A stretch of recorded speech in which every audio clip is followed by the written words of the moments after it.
and Flyer Athletic Boosters. Flyer Hockey is sponsored by Bob Lemire Roll-Off Refuse and Recycling, Pine Country Bank, North Risk Partners, Advanced Physical Therapy, and Schlenner, Wenner and Company. And this Flyer broadcast is sponsored by Peterson Body Shop. All sponsors of the Flyer boys hockey team this season on Little Falls Radio and fallsradio.com. And a very good evening, hockey fans, and welcome to the Exchange Arena in Little Falls, where tonight it used to be a Section 6A showdown, but it's no longer, but it's two teams that know each other very, very well, as the Little Falls Flyers, as they are ranked 7th in the latest Class A hockey poll with a record of 5-0, tangle with the 20th ranked Alexandria Cardinals with a record of 1-1. Hello everyone, James Hershey with you. Once again, glad to be with you tonight for Flyer Hockey right here on Q92, streaming online at fallsradio.com and also on Flyer Media Productions.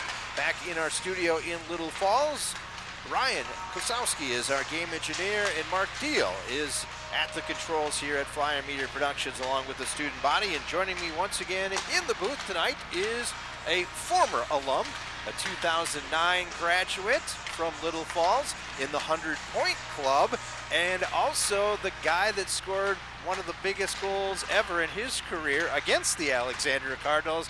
We're talking about the guy that's named Wesley Witashik. How you doing, Wesley? Great. Glad to be back again on board with you, and hopefully we're in store for a good hockey game. Hey, when you see the Alexandria Cardinals, what comes to your mind right away? Well, I think you hit it on the head. That section final game winner, sent us to the state tournament in 2009 is the first thing that comes to my mind. But the other thing is my team never lost to them. So I used to hang that over when I was coaching over the kids. And before we play them, guys, I've never lost. These guys don't make it the first loss. So Joey Hanowski in his first year, so he'll get a chance as the coach to hopefully not have a loss. And let's talk about Joey, and I'll talk about the Flyers so far. They are 5-0 coming into tonight's game. What are your comments about the first 5 games? Yeah, they had a first couple good tests with Monticello and Orono. Got 2 big wins there, and then played Becker, Big Lake, Princeton. Princeton has a pretty good squad. They look like they might be good in the playoffs. But yeah, I guess I'm very much surprised, just as everybody else, that they're 5-0, but also not surprised because Joey's got a good system running and the kids are buying in, and hopefully they can just keep riding this wave. This is a very important test for the Flyers tonight, and it's the first of 2 times that the Flyers will see the Cardinals. And of course, last year, you were supposed to play them twice. You only played them once, and it might actually helped you because it gave you the higher seed. Yeah, we got fortunate to, I think it was one of the COVID games, actually, where we only had to play them once, and we actually had a couple more wins than they did based on some common opponents, which gave us the 1 seed, which ultimately led to us having the better opportunity to play for that section championship. All right, we're going to get a chance to talk to the second-year coach, Josh Myers. We'll do that coming up in just a moment, and also first-year coach, that being Joey Hanowski. Roughly 25 minutes or so away, a little bit later start here because of the junior varsity game went to overtime, and it was a 4-3 win for the Alexandria Cardinals as the Flyers actually came back from a 3-1 deficit in the third, tied it up, and unfortunately lost in overtime. So that's why a little bit later start tonight than our 7:15 start. When we come back, we will talk with Josh Myers. You're listening to Flyer Hockey and watching Flyer Hockey on Flyer Media Productions, Q92, and streaming online at fallsradio.com. Is a regional independent CPA firm dedicated to serving clients with professionalism and integrity.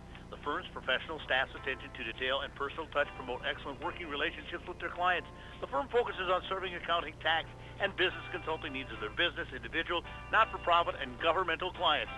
Schlenner, Wenner and Company in Albany, St. Cloud, Monticello, Maple Lake, in their new location in Little Falls next to the dam, providing high-quality value, added professional service since 1964. After an accident, it's nice to know where to go. Peterson Body Shop has loaner cars, a lifetime guarantee on workmanship and paint. They work with all insurance companies and repair all makes of vehicles. Remember, it's your insurance, your vehicle, so get the repairs done where you want. Peterson Body Shop is known for quality work in the Little Falls area since 1963. Give them a call at 632-6156. Peterson Body Shop, Highway 27 West, Little Falls. Your best decision after a collision. Just ask your neighbors. I'll be here to hear what's on your mind. As an adult, kids want to know you're listening to them, but they also want to listen to you. When it comes to alcohol, they want to know your expectations and how and why to avoid underage drinking. Talking early and often about it in everyday conversations reinforces your message and keeps lines of communication open. For more information, visit underagedrinking.samhsa.gov. I'll be by your side. Hi, this is George Moore with the George Moore Group of Premier Real Estate. I think in any successful team, you'll find character as a major factor of their success. My team is no different. We start off with hard work. We have amazing technology, and yes, great character. We are here to serve you in communities such as Deerwood, Sartell, Sauk Rapids, Hutchinson, St. Michael, Albertville, Plymouth, and yes, right here in Little Falls. If you need to talk real estate, thinking of buying or selling, please don't hesitate contacting the George Moore Group at Premier Real Estate.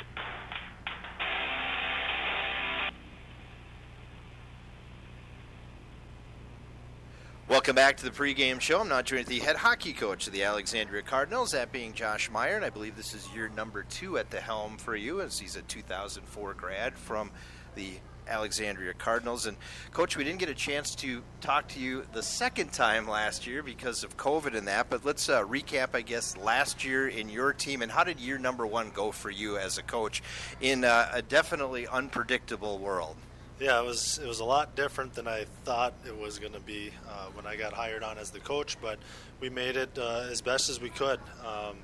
We had some games cancel, like the second game against Little Falls last year, unfortunately, because it was a nice 3-3 tie our first time around, so it was definitely a game that we wanted to play again. But we just, last year was, we tried to make the best of it, as I said, try to do little things and just start building a kind of a new program with a new head coaching staff and just trying to make it on the right track. Year number 2 has gone a little bit more normal, which you're used to back when you were a player, wasn't it? Yeah, so far it's been a lot better, a lot more normalcy, just with some small things that you didn't really think of that you had to deal with last year, but it's been a lot of fun so far. Let's talk about, obviously graduation happens every year, so you're going to lose some kids, but what do you have returning from last year's team? Yeah, we have a lot returning from last year's team. I think it was 6 out of our top 8 scorers from last year, if I remember correctly. So we got some players that have some experience on this team, and that's what we're looking to build off of. Yeah. Let's go each position, I guess, for our fans listening at home tonight and also on Flyer Media Productions. On the forward positions, talk about some of the kids that are coming back this year or maybe some of the new kids. Let's talk about players coming back this year, and let's go by position, and maybe some of the new kids, too. First of all, at the forward position, what do you have coming back? Yeah, we have Josiah Gronholz probably leading the way. He was our leading scorer last year, fourth-year high school player for us. Another senior, Bryson Berg's been playing really well. We have a good junior class that's coming back that's got a lot of experience last year, including Tyler Clute and Joel Lamsky. For defensemen, we got Peter Mulder and Brendan Latimer, 2 of our anchors back there that we really rely on.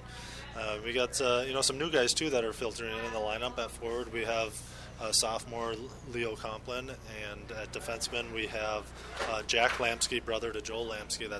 That's getting some time. And at the goalie position, we got Tegan Peffer, who played about half the games last season. So overall we got some experience, and we just got to put it all together. This year your schedule came out, and of course, there's always some changes on it, and this year there's changes definitely in section play, as you lost Little Falls, you lost Cathedral, and you also lost River Lakes. I guess your comments about, unfortunately, those 3 teams leaving your section.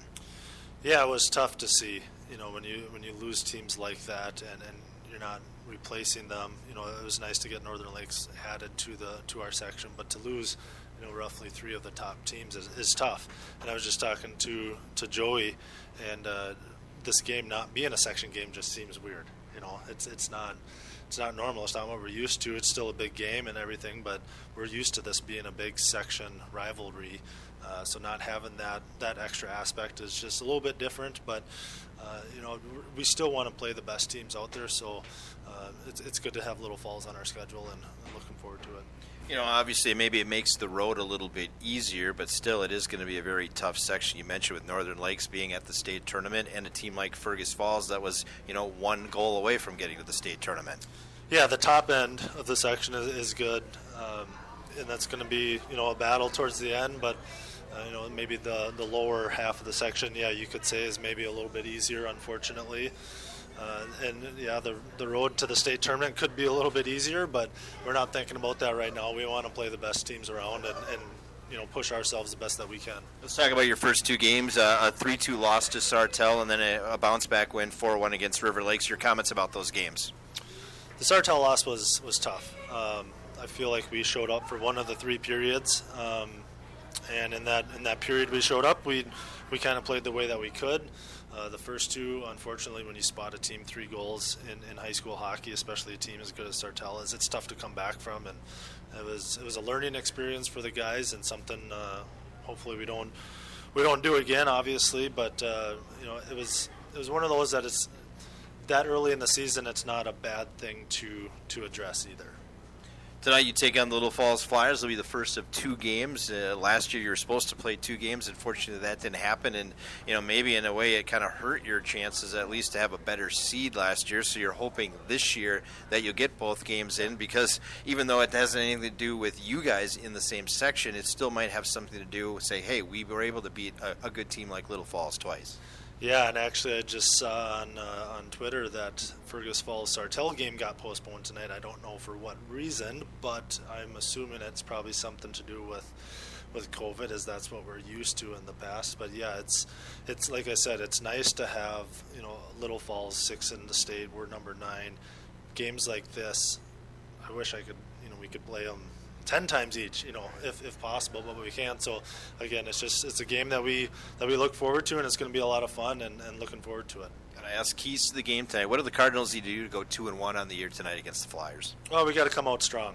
I mentioned a little bit our loss in Sartell. We didn't have a very good first or second period, so we got to come out strong. We know that there's probably going to be some fans here tonight and rowdy and stuff, so we got to match their intensity and stay out of the box. I'm assuming that Little Falls has a good power play with a couple of their key scorers and stuff, so staying out of the penalty box is crucial, and just playing our style. Coach, a lot of fun to talk to you a little bit more about hockey, and hopefully we get a chance to see you a second time over in Alexandria. Good luck tonight. Yeah, thank you very much. Once again, that is the head hockey coach of the Alexandria Cardinals. That is Josh Myers. We'll take a quick break. We'll come back. We'll talk with Joey Hanowski. You're listening to Flyer Hockey and watching Flyer Hockey on Flyer Media Productions, Q92, and FallsRadio.com.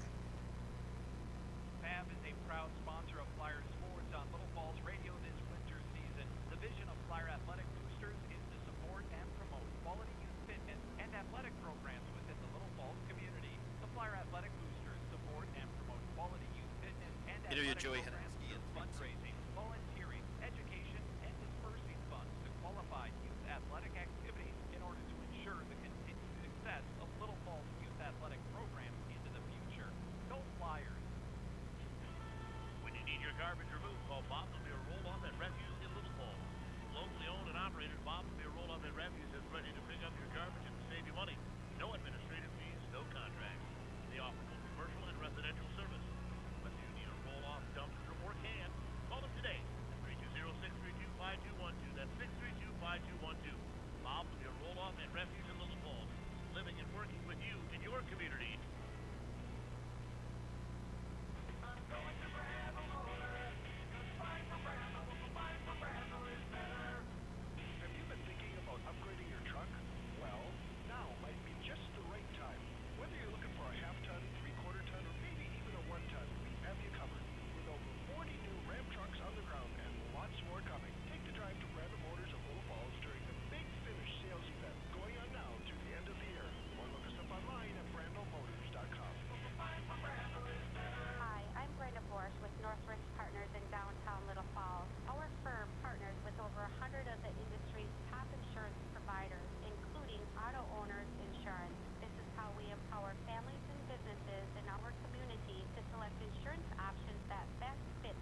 Welcome back to the pregame show. Now joined with the head hockey coach of the Little Falls Flyers, that being Joey Hanowski, and the Flyers are 5-0 on the season after a win on Saturday against Becker Big Lake. Let's talk about that, a 9-1 victory. Your comments about the game? Yeah, I thought our guys played pretty well. We challenged them to have a good start, and we did that. I thought I was happy with how our guys handled the whole game. Winning with some class and all that. And Becker's a young team, and I'm sure in a couple of years they're going to be a really solid team. And like I said, I was happy with our guys. After the win before that against Princeton, we talked about the Becker Big Lake game could be a trap game, but you guys really came out and took it to them in the first period. Yeah, we did, and that's kind of why we challenge them to a fast start. Teams like that, young teams, if you leave them around, there's more belief that they can beat you. And I said we put them away early, then I like our chances, and that's what we did. And yeah, we had a good start, and now we're on to this week. Starting to get a little more chatter across the state of Minnesota because you're 5-0. What have you been hearing at all, or just you kind of just plug the ears and say, all right, next game is up next? Yeah, kind of that one. I mean, it's 5-0. It's a great start, but we got a lot to work on. We got a great test here tonight against a really good Alec team. Like I said earlier, rankings don't matter as long as you're going to the state tournament. So I tell our guys, blinders on. We're a good team when we work hard. When we think we're a good team and we don't work hard, we're not a very good team. So let's talk about the goaltending situation. DJ Kicker will be back in net, but Richie Variana got a chance to play on Saturday and played very well. Yeah, Richie did a good job for us. Those games are tough where you might see a flurry of 5 or 6 shots and then you might not see one for 5 or 6 minutes. He did a good job, but DJ to this point has earned to keep going in net, and he's doing a good job, so we're excited to him take another step tonight. In that game against Becker Big Lake, you got a chance to put in some other guys that you haven't had a chance to this year, meaning had a couple extra defensemen out there. Your fourth line got an opportunity to play too, and those are big minutes because you just never know what's going to happen throughout the season, whether it be injury, sickness, or maybe some changes in the lineup. Yeah, absolutely. There's a couple kids there that if injuries happen, they're going to have to step up, and they did a nice job. And I think it was just huge to give our top lines and our top defensemen a break too. I think they kind of enjoyed that a little bit. Especially our D. Our D have done a great job, but we are only rolling 4, so it's kind of nice when we can roll 6 for a period and give them a blow. And yeah, it was good all the way around. I was happy with the kids that got time. I think our other guys who are starters or varsity guys, they did a good job too. This hockey team is almost averaging 6 points a game, and of course last year they barely struggled to have 3 points a game. What is the difference, I guess, this year because of the scoring output this year compared to last year? And I don't like to compare necessarily, but there is definitely a difference. Yeah, I think this year, you just credited more to a normal year. These kids got to go through the summer, and they kind of got to prepare through a captain's practice and got some confidence, and everyone's got another year of maturity in them. I think last year's tough. You never knew if you were going to play, and if you did, you got thrown into the fire right away, and you're playing multiple games in a week. So I just kind of credited that, one, we got guys that are a year older, more mature, more confident, and then 2, it's just a regular year.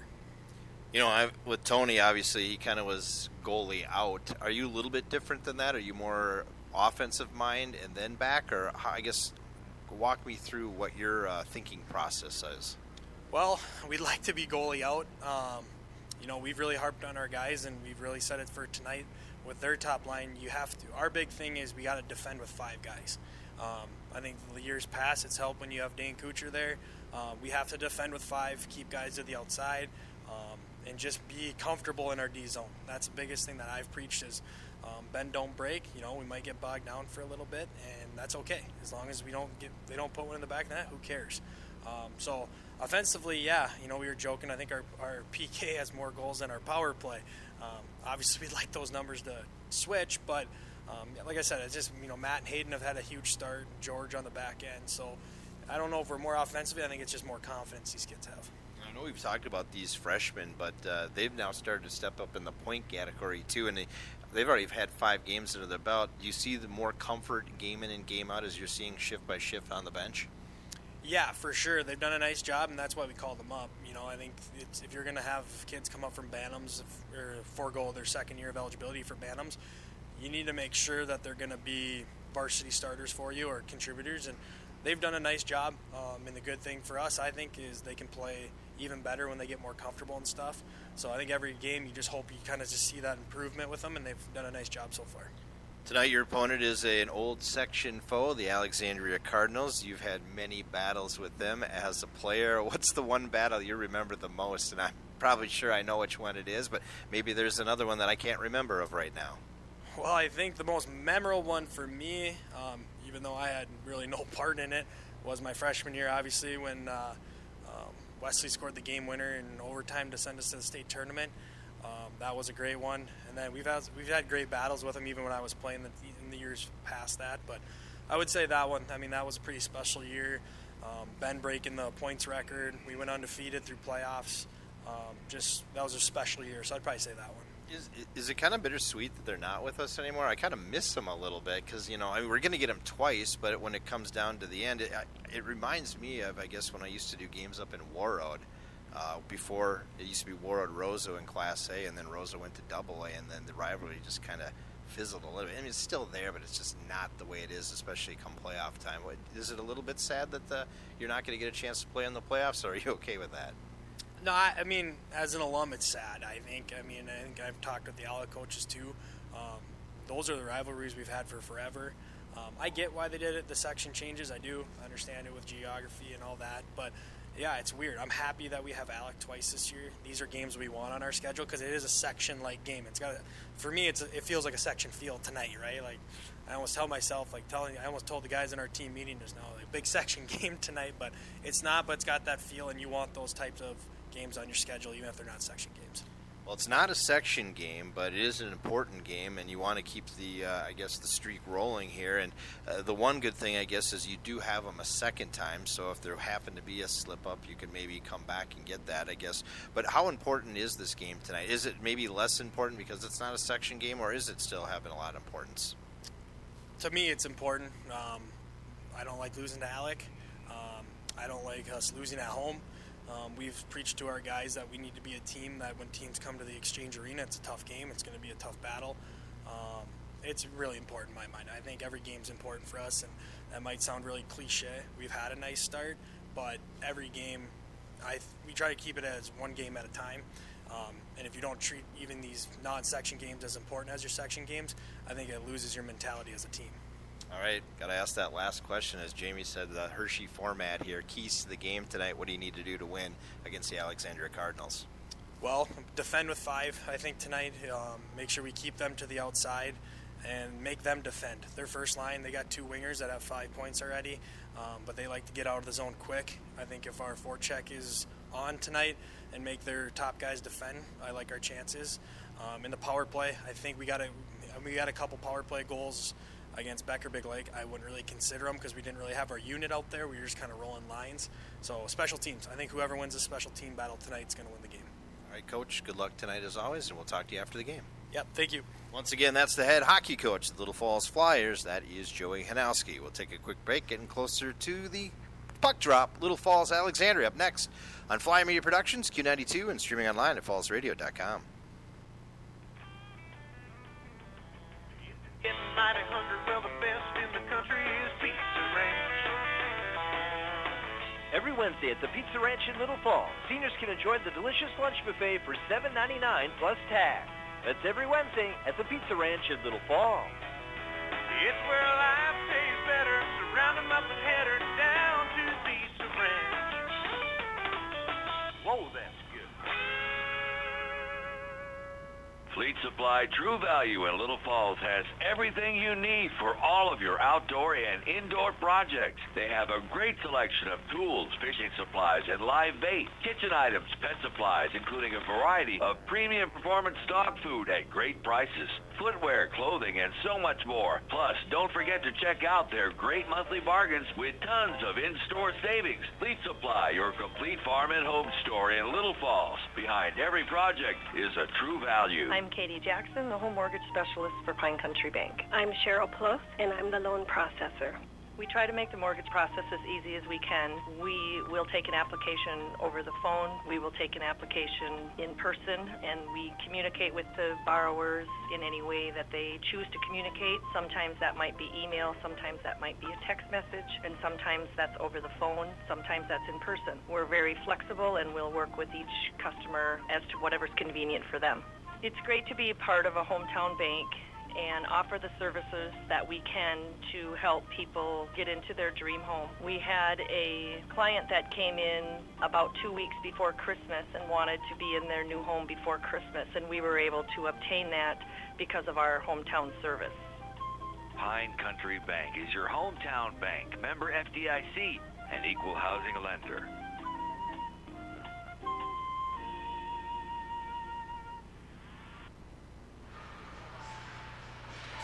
All right, hockey fans, welcome back once again to the Exchange Arena. James Hershey along with Wesley Witashik. And back here, a big game between Alexandria and Little Falls. And I want to keep saying it's a section game, but it's not anymore. And you heard in the interview with both Joey Hanowski and Josh Meyer, they would wish, I think, they were in the same section still. But unfortunately, the high school league said, no, we're switching things up. Yeah, obviously you don't like losing a matchup like this for a section game. But it'll be interesting to see maybe potential Flyers get into the state tournament, Alexandria get into the state tournament, getting a matchup down at the X would be fun too. All right, let's take a look at the starting goaltenders in this one tonight. For the visiting Cardinals, in the net will be Tegan Pfeffer, as Pfeffer comes in with an 0-1 record, has a goals against of 3 and a save percentage of 82.4%. Once again, that is Pfeffer in net for the Alexandria Cardinals. And in net for the Little Falls Flyers, it'll be DJ Kicker. Kicker is 4-0 on the year, goals against of 2.99, and a save percentage of 86.8%. DJ Kicker is in the net for the Flyers. And Little Falls has turned out the lights here at the rink. Little light show here, get the fans going. So we got the lights off and the cell phones of the fans in the crowd showing a little bit of light as these two teams have just taken the ice. And we'll have the starting introductions here coming up in just a moment. Once again, you have Tegan Pfeffer in net for the Alexandria Cardinals, and for the Flyers, DJ Kicker. Let's go downstairs now with the public address announcement, and that is Kevin Sawada. Number 2, Jack Leminski. Defense, number 18, Peter Mulder. Forward, number 8, Josiah Grunholz. Forward, number 11, Bryson Berg. Forward, number 3, Leonard Openlein. Head coach, Josh Myers. Starting for Little Falls, in goal, number 1, DJ Kicker. This defenseman, number 20, Colin Craig. Other defenseman, number 22, George Moore. Forward, number 14, Luke Avery. Forward, number 27, Matt Philippi. And forward, number 19, Hayden Johnson. Head coach of the Flyers in his first year, Joey Hanowski, with assistants Oski Vince. That's a look at the starting lineups. We'll take our final break. When we come back, we drop the puck. Little Falls, Alexandria. It's up next on Flyer Media Productions, Q92, and streaming online at fallsradio.com.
All right, hockey fans, welcome back once again here to the Exchange Arena in Little Falls. Just about ready to drop the puck on this one between Little Falls and Alexandria. Normally at this time I turned to Jamie and said, what's the final tidbit of the night? So I'm going to do that with you, Wesley. Let's talk about this one. What are the keys into this game tonight for the Flyers to pick up a win? Well, I think Little Falls really needs to defend with 5 in their own zone and then work from there. They're going to get their offensive chances, but really got to protect the net and shut down number 8, Josiah Gronholtz.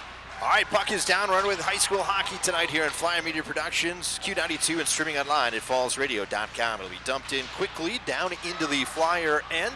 That's where DJ Kicker is. Played up to the line by Avery, out to center ice here by Hayden Johnson, and then off the tape there of Philippi. Picked up here at neutral ice.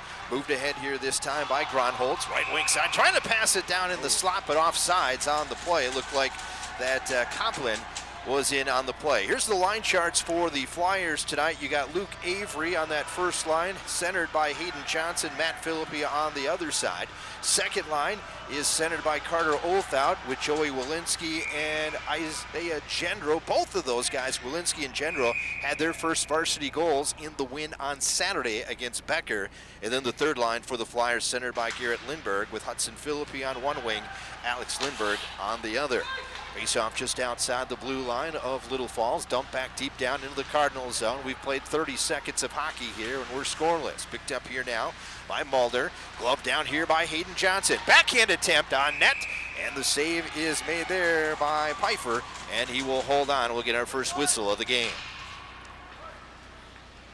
Face-off will come down in the Cardinal zone. Peffer, the netminder, as much again 0-1 on the season. He had the 3-2 loss to the Sartell Sabres, which you heard head coach Josh Meyer talk about. It's a game I think they kind of want back, because they didn't really play a full 51 minutes of hockey. Here now moving in, a bash shot there by Klute. That one goes wide, and then somebody goes crashing into the goal. That was one of the Cardinal players, Nick Peterson, knocks it off the magnet, so we get a whistle. Should be outside here. Face-off should be outside. Nick Peterson went in all by himself. Kind of odd. Must have caught an edge or something. So they will bring the face-off outside the zone here. As we played 57 seconds of hockey so far, no scores, shots on the board in favor of the Flyers, 1-0. Out at center ice. Gendro moving it ahead. Intercepted here now by Ramsdorff. He'll play it out to center ice on the right wing. They'll pass it up here now. This is Joe Lamsky racing after it, going behind the net. Might have touched there by Johnson. But we're going to have our first penalty of the game, and it's going to go against the Flyers, as Isaiah Gendro is going to go to the box, and Isaiah Gendro is going to have a check from behind. So a big penalty already here. Give a 2 or a 5 on that one? I think he gave a 5. Should be a 5 for check from behind. As they're saying down below, 5. So that's not the start Little Falls wanted, with a 5-minute penalty to start here. Had to get your feet going. Gendro just behind the play. Kind of hits guy from behind. So checking from behind, they'll give him a 5-minute major. Is there any extra time on that?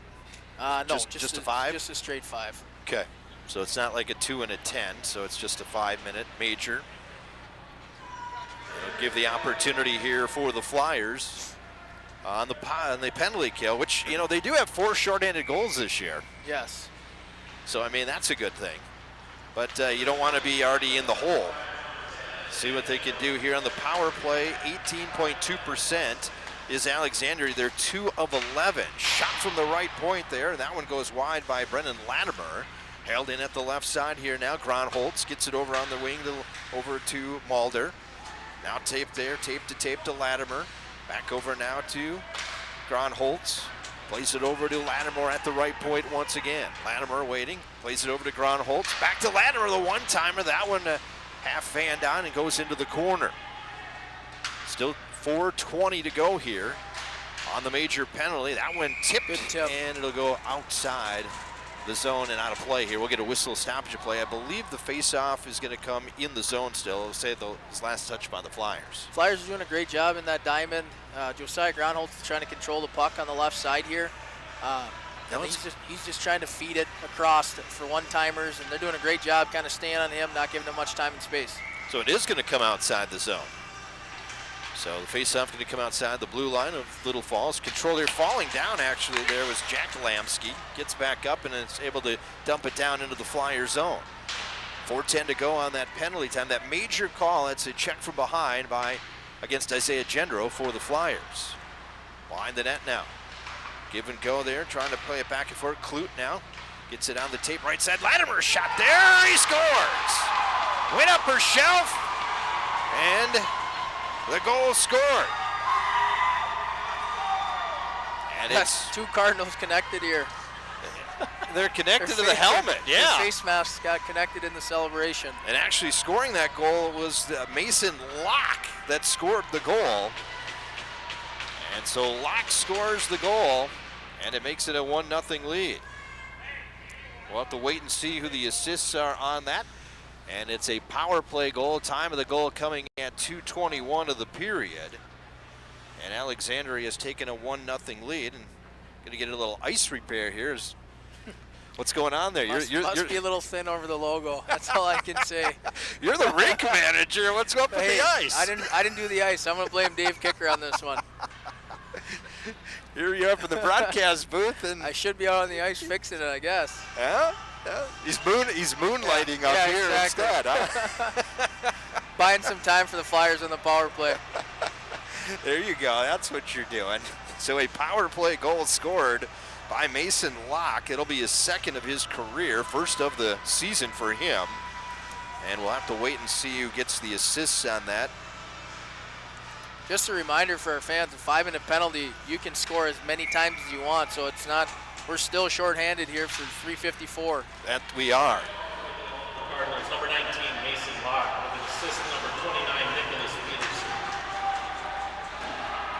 So the lone assist went to Nick Peterson, and it's a 1-0 lead for the Alexandria Cardinals. As Wesley mentions, it is a major penalty, so Alexandria can score as many times as they'd like, and Isaiah Gendro has to serve the full 5 minutes.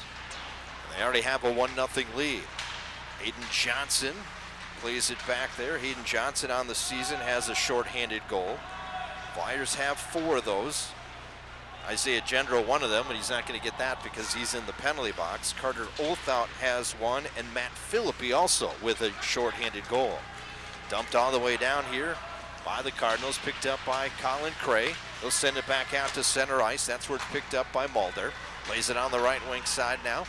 Moving ahead, trying to get it across the line is Latimer. Nice move there. Here's Gronholz now coming in. Goes into the right circle. Gronholz centers a pass across. He was looking for Bryson Berg. Now held in at the left point here by Mulder, then poked back out to center ice by Little Falls. Gronholz picks it back up. He'll move it across the line to Berg. Berg tries to get in, sticked away there by DJ Kicker. He'll throw it into the corner. 13-15 to go here in the first. 1-0 Alexandria leads. Still 2:25 to go here on the major penalty, and it's tipped in front, score. Camped out on the doorstep. Gronholz passed it down low, and it's deposited in the net there by Bryson Berg. And it is now 2-0 Alexandria. And timeout is called by Little Falls. So the Flyers take a timeout and a couple of power play goals on that major penalty. And this one coming at the 3:54 mark of the period. And once again, the goal scored by Bryson Berg, his 4th of the season. That's definitely a goal you want back. George Moore's right next to him. He's got to get his stick on his stick, pick it up. Don't let him tap that one in. That one's too easy. So Berg will get the goal. Gronholz will get 1 assist. We'll have to wait and see who gets the second assist. For Berg, his 4th of the season, 12th in his career. And for Josiah Gronholz coming in, he had 82 points in his career. That'll add now to 83 with the assist. He's got 41 goals, 42 assists in his career. And speaking of points, we are on the 100-point watch right now, as we're looking for our 22nd member. 22nd member. As you are one of the 21 members, but Matt Philippi has 95 points in his career. He's 5 shy right now. So eventually he will join the list of Wesley Witashik and others. We'll just have to see what game it's going to be. Bryson Burke with an assist. Number 3, Leonard Kupenlein, and 18, Peter Mulder. Actually, they're going to give number 3 instead, as Complin is going to get the assist. And another shot. That is Grunholz, and actually that clanked off the elbow. It looked like that went under. Grunholz is thinking he scored a goal, and instead they say it was not. It hit the elbow. And fortunately here in high school hockey, there's no replay. We might have replay to show it, but anyway, it's no goal. And it's still 2-0. Still a minute 40 to go here on the power play for Alexandria. They already lead by a score of 2-0 on a couple power play goals. This clanks off into the corner now, picked up there by Latimer. Latimer centers. There's a stick that flies up in the air, as that was the stick of Bryson Berg, who's the goal scorer lately. And this will be cleared the length of the ice. Peffer going to leave it off. On the left wing side, they'll try to move it up, pass through everyone, as Lamsky couldn't touch it. And icing coming up here with 1:14 to go, but boy, it looked like that could have been 3-0. Let's see if we got a replay here. I think that was in the net. I'm not sure if they're going to get back to that or not. That hit inside elbow. That hit inside elbow. Yeah, I think it did. We're very fortunate we don't have instant replay for the officials at this point. No, we don't, but we do there, and so I think that might have just went underneath. And Josh Myers talking with both officials. Unfortunately, there's nothing they can do. No. I don't know if we can go back to that replay one more time here, Mark, but as we're here on Flyer Media Productions, 11:59 to go here, and a 2-0 lead as we go back to the replay once again. As the play comes out of the zone, and then Grunholz on that left side fires a blast, and I think that might have went under. Corner, yep. So I think the Flyers got away with one there. Could have been down 3-0. Sometimes you can also tell by the sound of the bar. The inside bars sound a little different than that outside crossbar. Hey, what a great job by our crew, by the way, to get that replay. That is awesome. Great job, guys. Inside of 51 seconds to go here on that major penalty, which Alexandria has already scored twice. 11:30 to go. Shot on net. Kicker makes the save and will hold on. And another faceoff coming up down in the Flyers zone, and already trailing 2-0 and still having 43 seconds to kill off yet. It's definitely not the start Joey was predicting, but we'll see how we can bounce back, and hopefully they can kill off this 40 seconds. Flyers really, I'm going to have to look back, but I don't know if they've ever trailed by 2 goals in a game yet this year. In the Orno game, it was 1 goal, and now it's 3. As shot and a goal. A little give and go behind the net. Clute finding Peterson, and then back to Clute, and Clute makes it 3-0. As you see right there, the give and go. Peterson behind, gets it to Clute. And the 3rd power play goal on that major penalty. So Alexandria is cashing in on this. And it's now 3-0 in favor of the Alexandria Cardinals. Cardinals, number 7, Tyler Kuhn, with an assist, number 29, Nicholas Peterson, and number 6, Joel Lamsky. There's a save made by kicker as that puck was down low. They're going to give the other assist, I believe, to Joel Lamsky. And it makes it now 3-0. Just 3 seconds left here on the major penalty. And now Gendro comes out, and we're back to 5-on-5 hockey, but already the Flyers trail by a score of 3-0.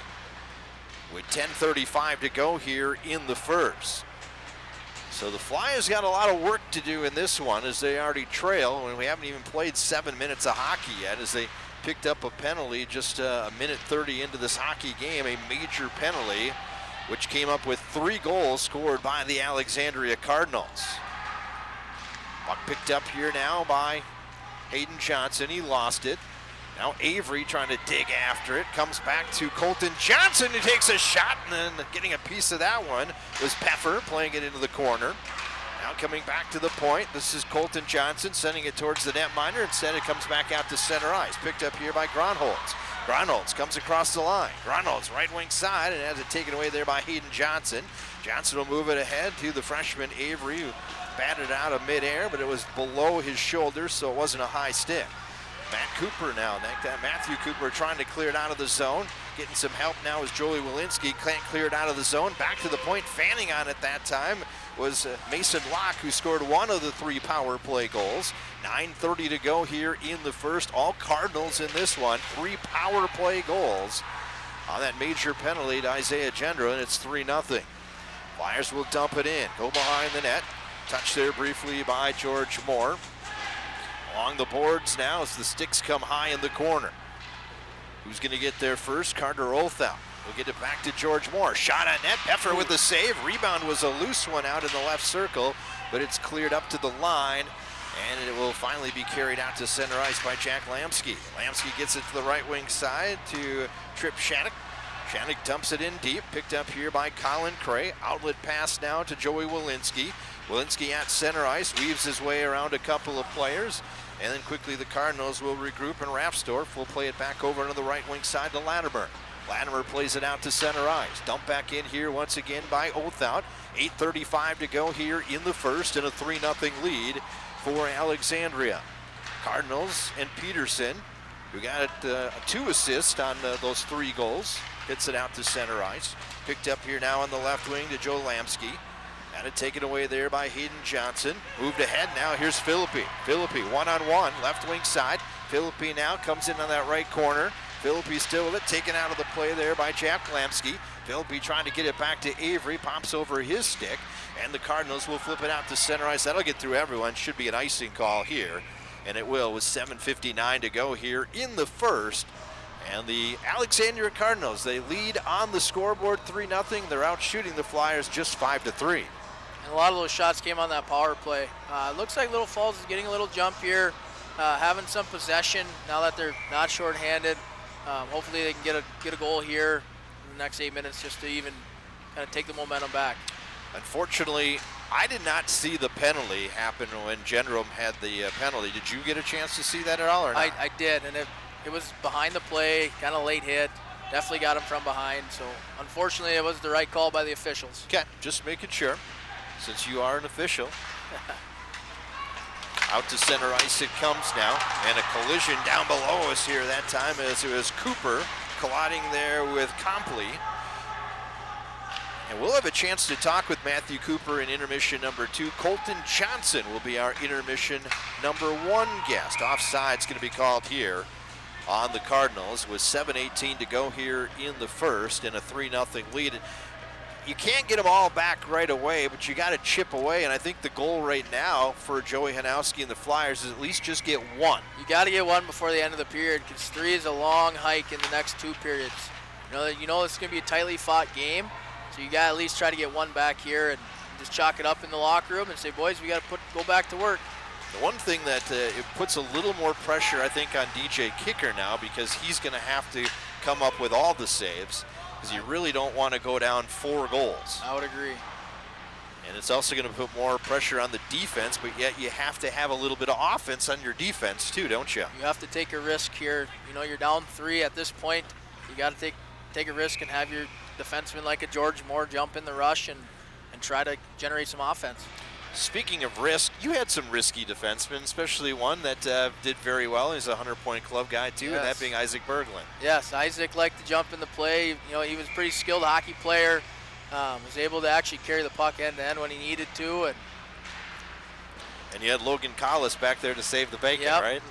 Logan was that stay-at-home defenseman that allowed Berglund to move around and do the things he did. All right, there's a potential 2-on-1, sliding it over to Walensky. A good job coming back there was Lamsky to take it away as Olthout was trying to get it over to Joey Walensky on a 2-on-1 break.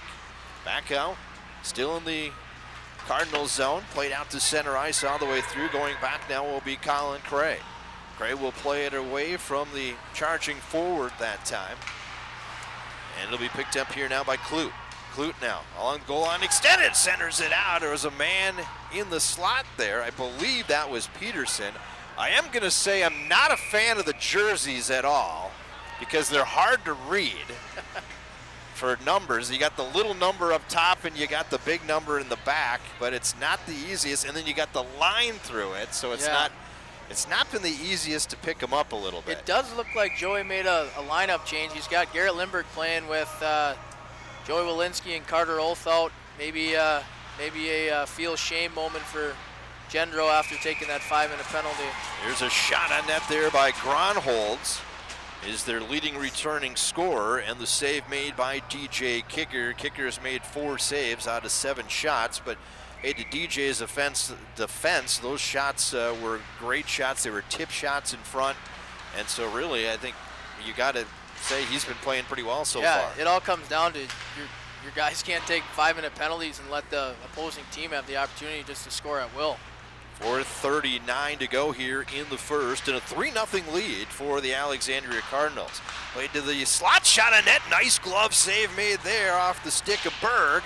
Another shot goes over the cage, and this will be cleared the length of the ice actually by the Cardinals. Back in their own end it'll come. Peffer will leave it off there to Mulder.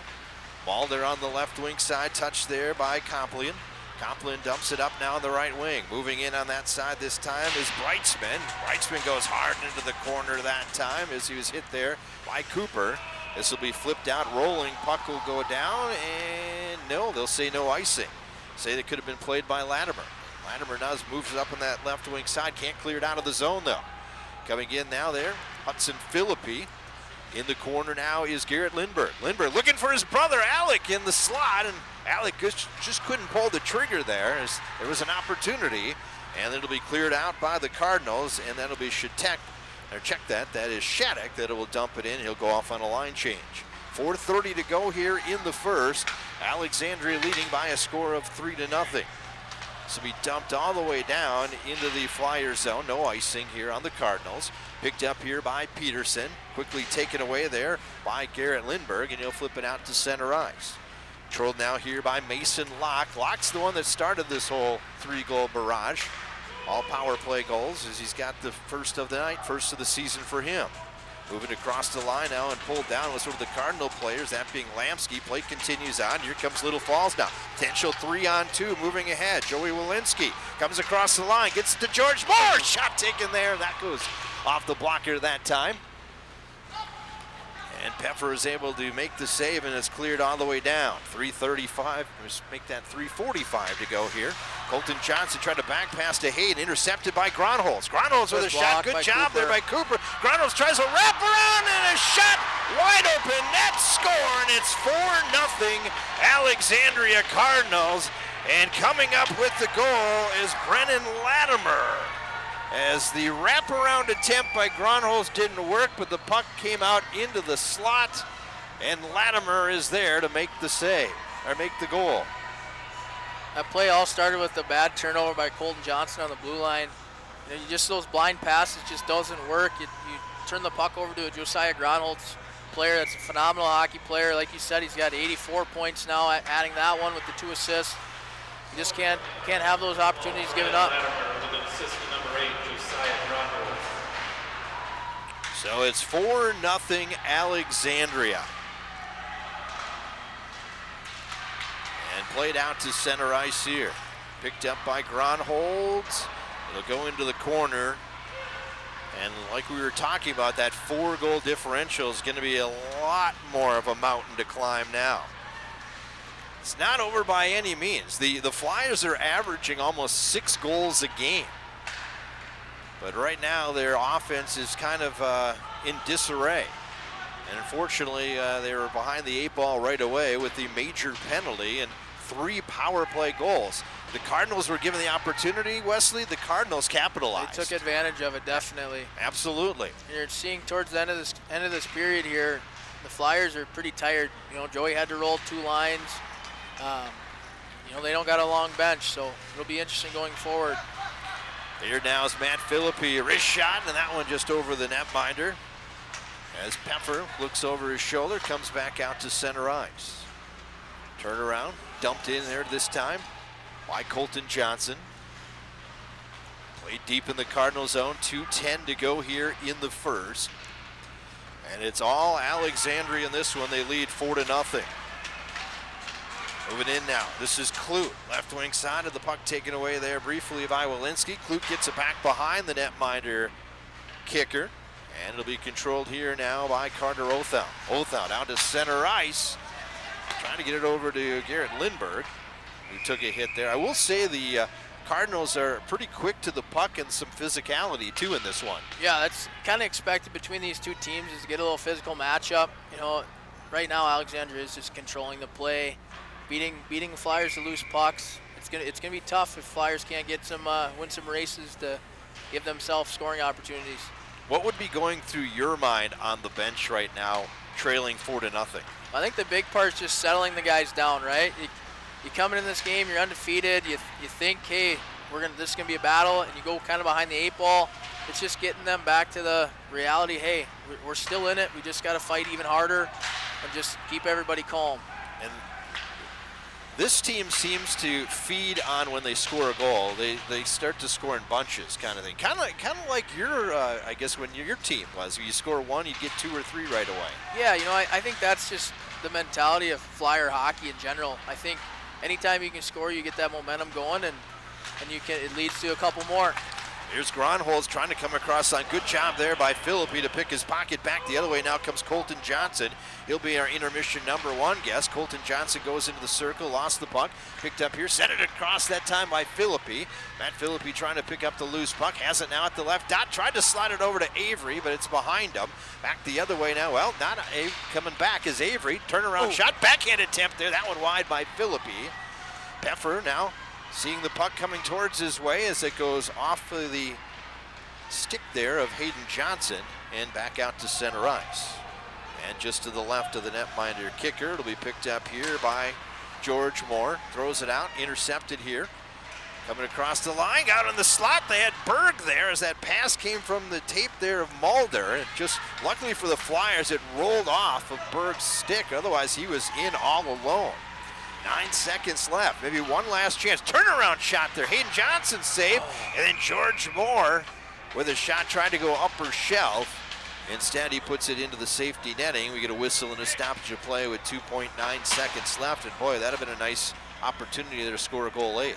Yeah, that would have helped to get one right before the buzzer here and kind of get everybody settled down, get yourself back in the game here. Faceoff should come outside the zone with 2.9 seconds left to go here in the first, and a 4-0 lead. As I mentioned, Colton Johnson will be our intermission #1 guest. And well, when you're a head coach, you've been 5-0, but you're going to have some challenges along the way, and this will be the first challenge of the season for Joey Hanowski. You know, and talking to Joey, you know, I'm really good friends with Joey. Talking to him before the game, he knew this was going to be a good test for the boys. You know, like I said, he's just going to go in there and make sure that they realize it's a lot of game left, right? You got to play a full 3 periods, and that period didn't go the way they wanted it to, but we'll be okay.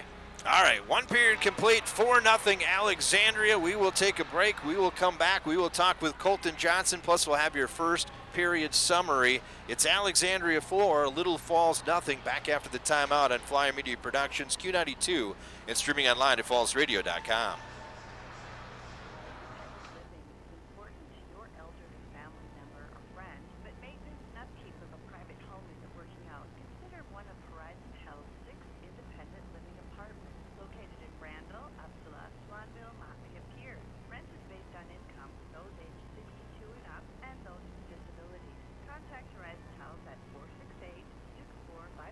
Schedule a time to visit apartments in your area. I'm Lola with Horizon Health, and we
Welcome back to intermission number 1. We continue on with our player profiles. We'll continue on with the junior class. The guy that wears number 17 patrols the blue line, that being Colton Johnson. And, of course, you and I have had a chance to talk a couple of times. And, first of all, 5-0 start already for this team. How does it feel? I'm really proud. I mean, team's working really hard. We're putting in the work, and it's paying off. Let's talk about work. What did you do over the off season to get yourself ready this year? Played a lot of summer hockey. Always trying to find something more to do, some extra time on the ice, anything I can. Is hockey, we've talked about this before, hockey's huge in your family. Is it kind of sad that your brother Hayden, this is his senior year, or are you just embracing it and enjoying it, at least getting a chance to play one more time together? I'd say probably a bit of both. It definitely hit me out of nowhere that this is his last year, like his last chance to play together. But also it's cool, like, to see him be like the top dog and to like control the team and be a captain. Does it make you play a little bit harder for your brother and his buddies because this is their senior year and their last chance? Oh yeah, for sure. Knowing the guys as well as I do, and just it makes it feel a lot more personal to play for them. Let's talk about this year, and a little bit different. You only have 4 defensemen that you're going with, kind of 2 pairs. So how do you feel that's going so far? I think we're all working hard. It's like it's an equal 4. Like you can change it up as much as you want, and it would still be a really, really strong decor. Tonight you're going to be paired up with Matt Cooper, and Matt obviously was a forward, and now he's down to a defenseman. How has Matt done so far, and have you helped him out a little bit back there? Oh yeah, we're all trying to do what we can, give him pointers. You know, he's working his tail off. He's really trying hard to perform for the team.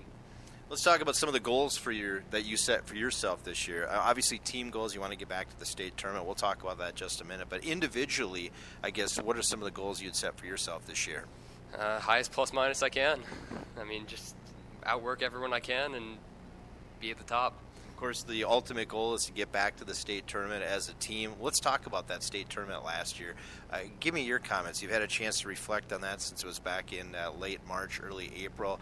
What did it feel like to finally get to a state tournament? It's a kid's dream, at least if you play high school hockey in Minnesota. Yeah, like you said, it's always been the dream, and to finally go there and just like the experience of being there, it was amazing. So it was good to get there, but I remember talking to this bunch of guys back, in the early, 07, 08, 09. It's like, okay, we got there, but we have unfinished business. Do you guys kind of feel that same way a little bit too? Oh yeah, that's exactly what Kuchar was saying when we got there.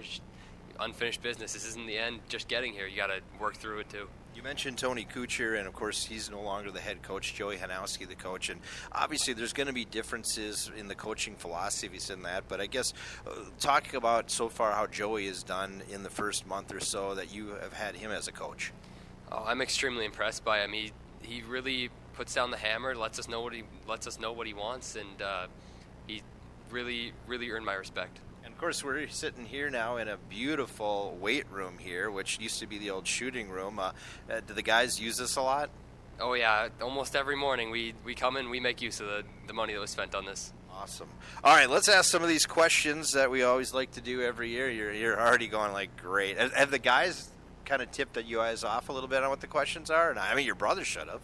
Well, we kind of have a rule that you don't do that, but I have heard a couple being discussed. Okay. That's fine. Actually, it makes it easier because last year, if you remember, I wasn't able to have context. We did it over the phone, so I kind of gave you the questions before. Probably made it a little bit easier, but Joey's like, no, I like it when they have to squirm a little bit. So that's your coach saying that, okay? So question number 1, if you could be a contestant on a game show, which one would you be on and why? Probably Jeopardy. It's probably the one I've watched the most, and it just seems like a lot of fun. It's probably, and for me, obviously, I'm older, so there was a lot more game shows back in the day. I don't think there's as many game shows. I mean, there's the Jeopardy, there's the Wheel of Fortune, there's some of the, maybe Who Wants to Be a Millionaire, those kinds, but there's maybe not as many as there used to be back in the day. Back when your parents and I were young kids, huh? Yeah, that was a while ago. Thanks. Appreciate that. Hey, which actor would you want to portray you in a movie and why? Oh, gosh. Matt Phillips, he said he wanted to have The Rock, if you heard about that one. So, and I'm like, I think that was tongue-in-cheek, which it was. But how about you? I definitely heard that one from Matt. But I'd probably say, what's his name? The guy that plays Ant-Man. Okay. I wouldn't know because I'm not a movie guy, so. Forget his name, but he's a really, really funny guy. All right, that works for me. We got through that question. Hey, this is probably a little easier one. What musical artist would you like to hang out for a day and why? Probably Kanye. Okay. From what I've seen, he's a really funny guy. Really, a lot of fun to be around, and makes everything fun. Yeah, he seems like he would be kind of a fun guy to hang out with. All right, a genie appears and grants you a single wish. I'm sure this is the question everybody's probably heard. What are you going to wish for?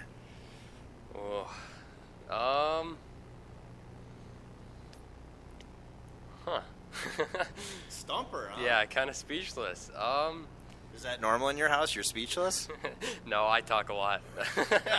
Great. I finally stumped you when we're supposed to have a conversation, right? Do you want to skip that question? Yeah, all right, we're going to skip that question. And if you did the grocery shopping in your house, what 3 items would you consistently have in your shopping cart? Ramen noodles, SpaghettiOs, and probably Lucky Charms. Well, you're going to be a perfect college student then, aren't you? Yes, for sure. Speaking of college, I mean, you got a year yet, but I guess what are you starting to look for future plans?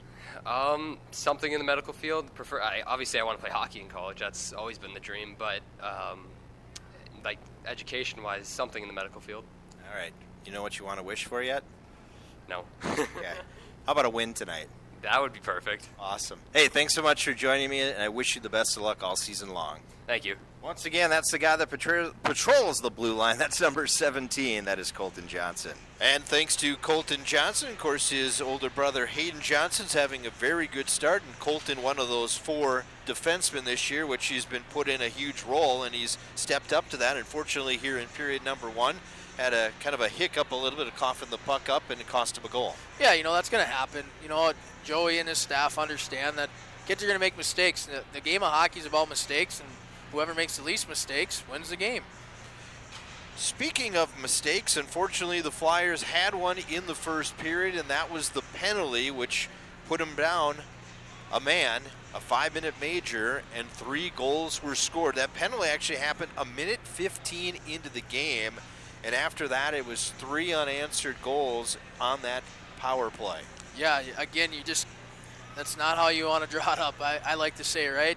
You should always joke that that's just how you drew it up. But unfortunately, taking a 5-minute penalty, putting your team behind the 8 ball early, makes it difficult for your team to kind of circle back and have a chance to fight. Here's the Schwenner, Wenner and Company first period stats and scoring summary. Scoring that first goal then on the power play at 2:21 was Mason Locke. As we're going to get the video here, the pass came from behind the net, shot taken by Locke, and he beats the netminder, DJ Kicker, on the glove side. That pass on the wall came from Peterson on the lone assist to make it 1-0 for the Alexandria Cardinals. Then at the 3:54 mark of the period, goal number 2 was scored, this one by Berg, as the pass came from behind the net, passed out to the left point. Coming in was coming in was Complin. He passed it over to Berg, that was in the slot, and it's just a nice little tip there. And unfortunately, the defense didn't clear out Berg, and that's the reason the goal was scored. Yeah, again, George Moore standing right next to him. Just got to get his stick on his stick, and he intercepts that pass. But Berg was right there, easy for a tap-in. So Berg gets the goal. Complin and Mulder get the assist. That's the second power play goal. And then the third power play goal on that major was scored by Clute. As we see here, the puck that is, against the end wall was dug out of there and then passed over to Clute, and he puts it in. Peterson was the one that passed it over to him. Lamsky also gets the other assist. That's the third power play goal to make it 3-0. That's one I think DJ would like back. It comes across the ice, and that Clute actually shoots it across the grain, which is the opposite corner where DJ's coming from. A lot of times that ends up right in your goalie's chest. DJ just kind of missed it on the angle. Then at 13:25, the fourth goal. This is where Gronholz actually came in. He was kind of going coast to coast, and he does the wraparound here, as you're going to see.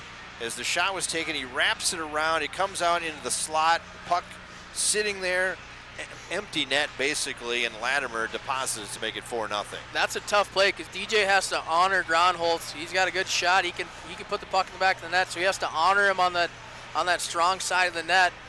And Josiah does a great job getting around the net, using a little mohawk. Tries to wrap it, misses it, but the puck lands right in the top of the crease for the bang home goal. So Lockberg, Clute, and Latimer all scoring. Lockberg and Clute power play goals, Latimer an even strength goal. Shots in the period, Alexandria only with 10. So they were very efficient with their shots, as it was 6 saves for DJ Kicker, and for Little Falls they had 5 shots, so 5 shots for Peffer in the first period for the Alexandria Cardinals, which lead by a score of 4-0. I guess, what does Joey say in the locker room after you're trailing 4-0? He's just saying you got to get the next one. You got to get the first one to get the boys going, and then at that point, you just let your cards fall.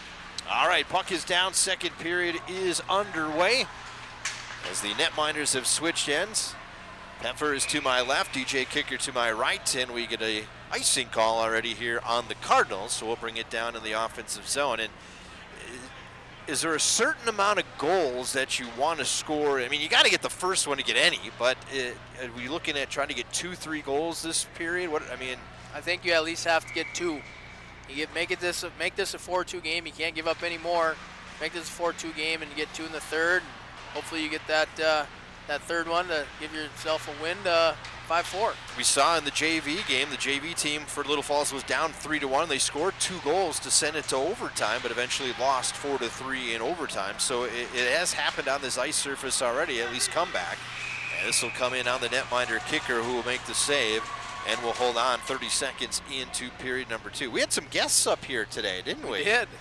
As we had Tony and Danny, which is from the Youth Hockey Hub. Yep. As they were up here, and they've talked about Little Falls hockey a lot on their podcast, and also on their write-ups too.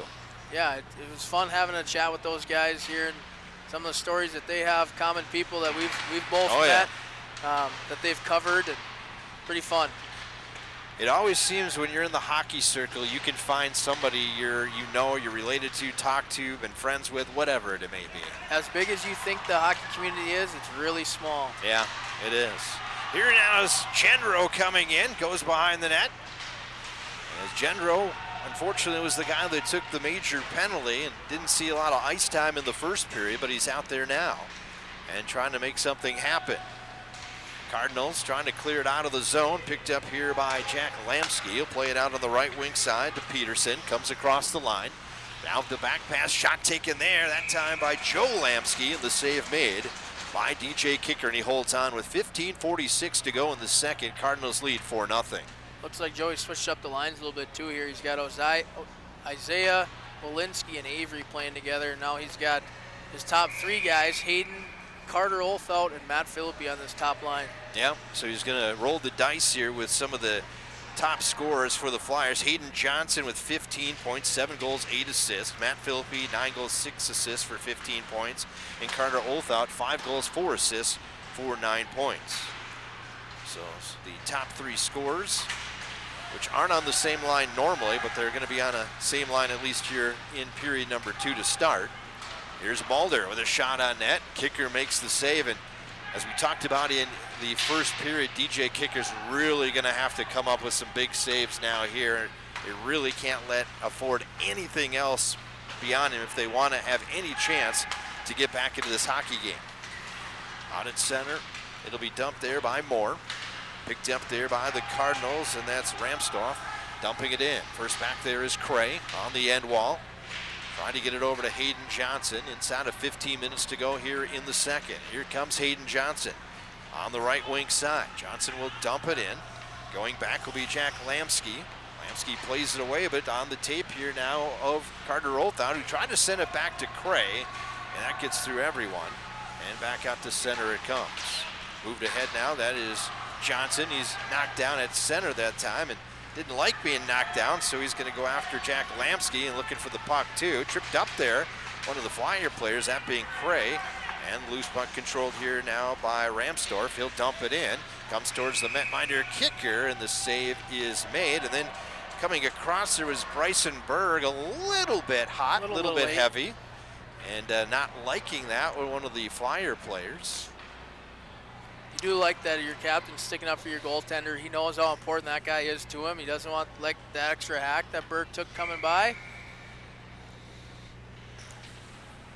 14:20 to go here in the second, and a 4-0 lead. And the Alexandria Cardinals have done a great job of keeping this Flyer crowd out of it, and that's one thing about here. You played here, you know what it gets like in here for noise, and that I'm sure that is a huge momentum builder for you out on the ice. Yeah, once that crowd gets in, it's tough for visiting teams. This barn's hard to play in. Here's Berg now coming across the line. Boy, it looked like that might have been offsides, and a shot just wide of the net.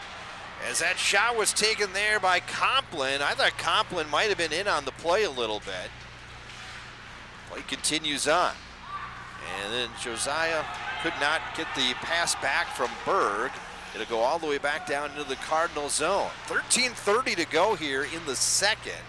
All the goal scoring in the first. There's a penalty coming up here against Cooper, and a goal scored by Berg. And it's now 5-0 Alexandria. And the penalty now is going to be waved off because the goal was scored, and Bryson Berg has his second goal of the game, and it's now a 5-0 lead, as you see here on the replay.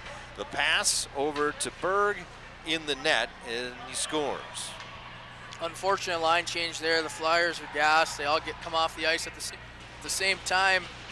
Alexandria moves the puck up, gets an odd man rush, gets Cooper out of position. Easy tap-in goal for Berg. So Berg scoring the goal, second of the game, and his fifth of the year for him. 11, Bryson Berg with an assist number 8, Josiah Gronholz. Gronholz will get his second assist of the game, and an icing call here on the Flyers with 13:15 to go and a 5-0 lead. Not exactly what I had expected tonight. I'm sure not what you expected either. No, not at all. Like I said, that penalty hurts. Unfortunately, that's where the Camel's back was broken, right there on that penalty. Well, Flyers need a little adversity here and see if they can slowly work themselves back into the game, but need to do it here, hurry. They now probably need to at least score 2 goals here in this period to give them any chance in the third. Turnaround shot taken there, and getting a piece of that one that time was the netminder Peffer. Played along the boards now here. Touch there that time by Carter Othout. Othout in the right circle. Othout now still with it. Othout passes over to the left side to Cray. Cray puts on the brake, centered it across, tipped there by Moore, but couldn't get a full tip on that one. Held in at the right point here by Othout. Othout now voids a check, plays it off the half wall. Othout tried to get it down deep, and instead it's intercepted, and back the other way now come the Cardinals. Cleared out to center by Cray. Here's a 4-on-3 developing. Philippi comes across the line. Philippi tried to pass it back there to Moore. Moore now gets it back to the circle. Shot on net, penalty coming up here. And this will be the first penalty against the Cardinals, which will also give us our first Pizza Ranch power play of the game. And of course, if you're new to this and if you're old to this, you'll know that you want to be caller number 1 if the Flyers score on the power play. And our number tonight is area code 320-632-2308. And they definitely need a power play goal. They definitely need one here. You said it best. They need to get back on the horse here and get this first one to start it off. Lamsky goes to the box, 2 minutes for the slash. See what the Flyers can do here. As we picked up here by Philippi, Johnson, Cray, Moore, and Othout. Those are the 4 make that 5 power play guys out there. Picked up here now by Hayden Johnson, lost it, cleared the length of the ice by the Cardinals. Out there on the penalty kill, you got Brightsman out there right now, along with Stenson. Also Lamsky and Ramstorff. Those are the penalty killers. Played out to center ice here once again by the Cardinals, picked up by Othout. Minute 17 to go on the penalty time. That to Joe Lamsky. Right side now, Philippi with it. Tried to center it across to the left side. Picked up here off the half wall by Othout. Gives it now to Cray. Played down now on the tape here of Johnson. Back now to Cray, left side. Now to the high slot. Moore passes over to the left circle. Will give and go. Shot taken there. Save is made. And then going in there was Philippi, and quickly the Cardinals come over to say, stay away from my netminder. That was a great play by the Flyers. Nice puck movement. Gives the opportunity to both out in the slot. Just can't get enough on it to beat Pfeffer. One thing I have noticed about the Cardinals is they're very aggressive. Yes, they are. And, you know, they're obviously playing very well, and they didn't want anything whatsoever around their netminder Pfeffer at all. And right when Philippi kind of crashed in there, they quickly got him out of there. This has cleared the length of the ice by the Cardinals. Still 40 seconds to go on the slashing penalty to Jack Lemsky. Out at center ice now. That was Colton Johnson, had it taken away. Picked up here by Bryson Berg. He's already got 2 goals. Dump back out to center. And the Flyers will dump it across the line there by Gendro. Sent around the boards. Out to center ice it comes. And Bryson Berg nearly got a knee to the head that time there as there was a collision at center ice from Colton Johnson. Avery now tries to pick up the loose puck, thrown off the glass. And picked up down the left side. This is Peterson, tripped up, penalty coming up here as George Moore puts him down. And Moore will go to the box as there's just 2 seconds left on the Jap Lamsky penalty. So the Cardinals are going to get almost a full power play here on this tripping call. So the power play for the Flyers eliminated on the trip, and then it's going to in fact be a minute 58 power play coming up here for the Alexandria Cardinals. As the tripping call against the Flyers, George Moore. Already got 3 power play goals. Here we go. How about a breakaway? Out the other way. Moving in, this is Johnson, and a nice save there by Pfeffer. Good opportunity. Now, Johnson got pulled down behind the net. And it's played back out to center ice. Offsides. And offsides is the call. Hayden Johnson on a shorthanded attempt. Hayden's got 1 shorthanded goal on the season. Boy, that would have been a huge spark here that the Flyers needed. And unfortunately, yeah, Pfeffer did a nice job of making the save. Hayden just couldn't get enough lift on that puck to get over his pad. Down to 9:30 to go here in the second. Still a minute 20 on the power play time here for the Cardinals. This is just their second power play, but they've got 3 power play goals. That because of the major penalty. This will be dumped all the way down, saying no icing here. Could have been played by the Flyers. Cray trying to play it out. Held in at the right point there by Locke. Locke has it again. Locke centers a pass over, tipped out of there by Colton Johnson up to the safety netting, and it'll stay down in the Flyer zone with 9:04 to go here in the second. Still 59 seconds on the George Moore penalty. 5-0 is our score. Alexandria leads. Looks like Little Falls is trying to be aggressive on the penalty kill. Hopefully they can get another breakaway or get an odd man rush here on the shorthanded side by Johnson or Philippi. Face-off one here by the Cardinals on the power play. Back to the high slot, taken here by Mulder. Mulder sends that one well wide. And it'll be played out to center. Home run pass picked up by Philippi. He's behind the defense. Fires a shot, and Pfeffer with another save. Tegan Pfeffer has come up with 2 good saves. One on the breakaway by Hayden Johnson, and there now on a partial breakaway by Matt Philippi.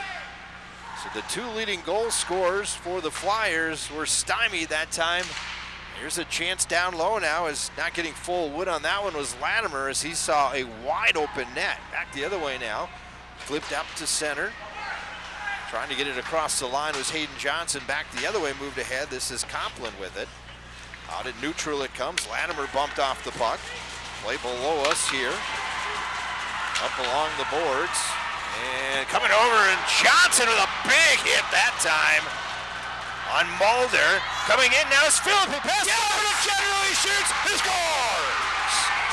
And the Flyers finally have their first goal. It'll be an even strength goal And it's now 5-1. That's a fortunate bounce out of the penalty box. You get Olthout coming, or Moore comes out of the penalty box. Oh, Isaiah jumps on. Matt's rushing the puck up. Nice backdoor tap in by Isaiah Gendro. So Isaiah Gendro becoming the light the lamp kid. Huh? He's got 3 goals in 2 games. Now he's got 2 more to make up for that penalty. Number 10, Isaiah Gendro with an assist to number 27, Matt Philippi. That's Gendro from Philippi. So Gendro gets his 3rd of the season. Philippi the lone assist, and it's now 5-1. As you mentioned, Moore just came out of the penalty box, so an even strength goal on that. And back on the other end, a nice save by DJ Kicker to keep it a 4-goal game. Flyers back on the attack once again. And it really was the play right below us here by Hayden Johnson that was just trying to make some havoc and kind of broke things open a little bit, which then had the puck pop out. And a good opportunity for Little Falls, and they scored. Moving in now, left wing side, pushing towards the netminder, Kicker, and that was Breitzman. And Kicker makes the save and holds on with 7:21 to go in the second.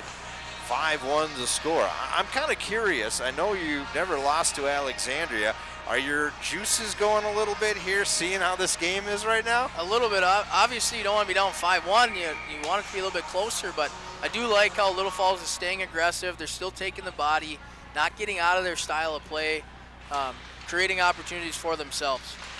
I think the Little Falls actually needs to get a little more aggressive, a little more physical, not penalty-wise physical, but just a little more physical play, and I think they can maybe get back into this one. Philippi now moves in, had Olthout. Now Cray plays it down to Philippi on the end wall. Matt Philippi now gets it back now to Olthout. Olthout has it behind the net. Coming in on that right point, that time was Moore. Gets it back to Hayden Johnson. Johnson with a blast. That hit traffic. Carries over to the left side. Cray trying to keep it in. It's poked out to center ice here as Peterson moves it ahead. Peterson had his pocket picked nicely there by George Moore. And Cray comes back to help out. Gets it now over to Moore. Moore plays it off. Actually, the pad that time of Clute comes out to neutral ice. Trying to move it ahead was Olthout. And the Cardinals will dump it in. 6:25 to go here in the second. Here. And penalty going to go against the Flyers. Yeah, frustration set in by George. He loses a puck off the guy's shin pad, tries to make a rink-wide pass. Looks like we're going to lose our TV here. Maybe we just move that over. 6:22 to go.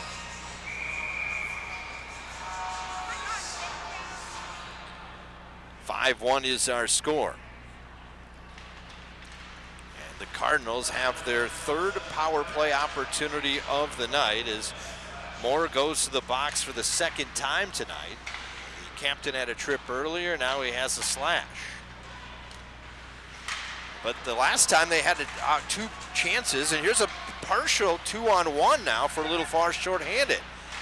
Coming across the line that time was Avery, trying to get it over to Gendro, and this will go up the safety netting on a play and say it was last touched by the Flyers. But what I was trying to say is the last time they were trying to kill off a penalty, they had 2 good scoring chances shorthanded.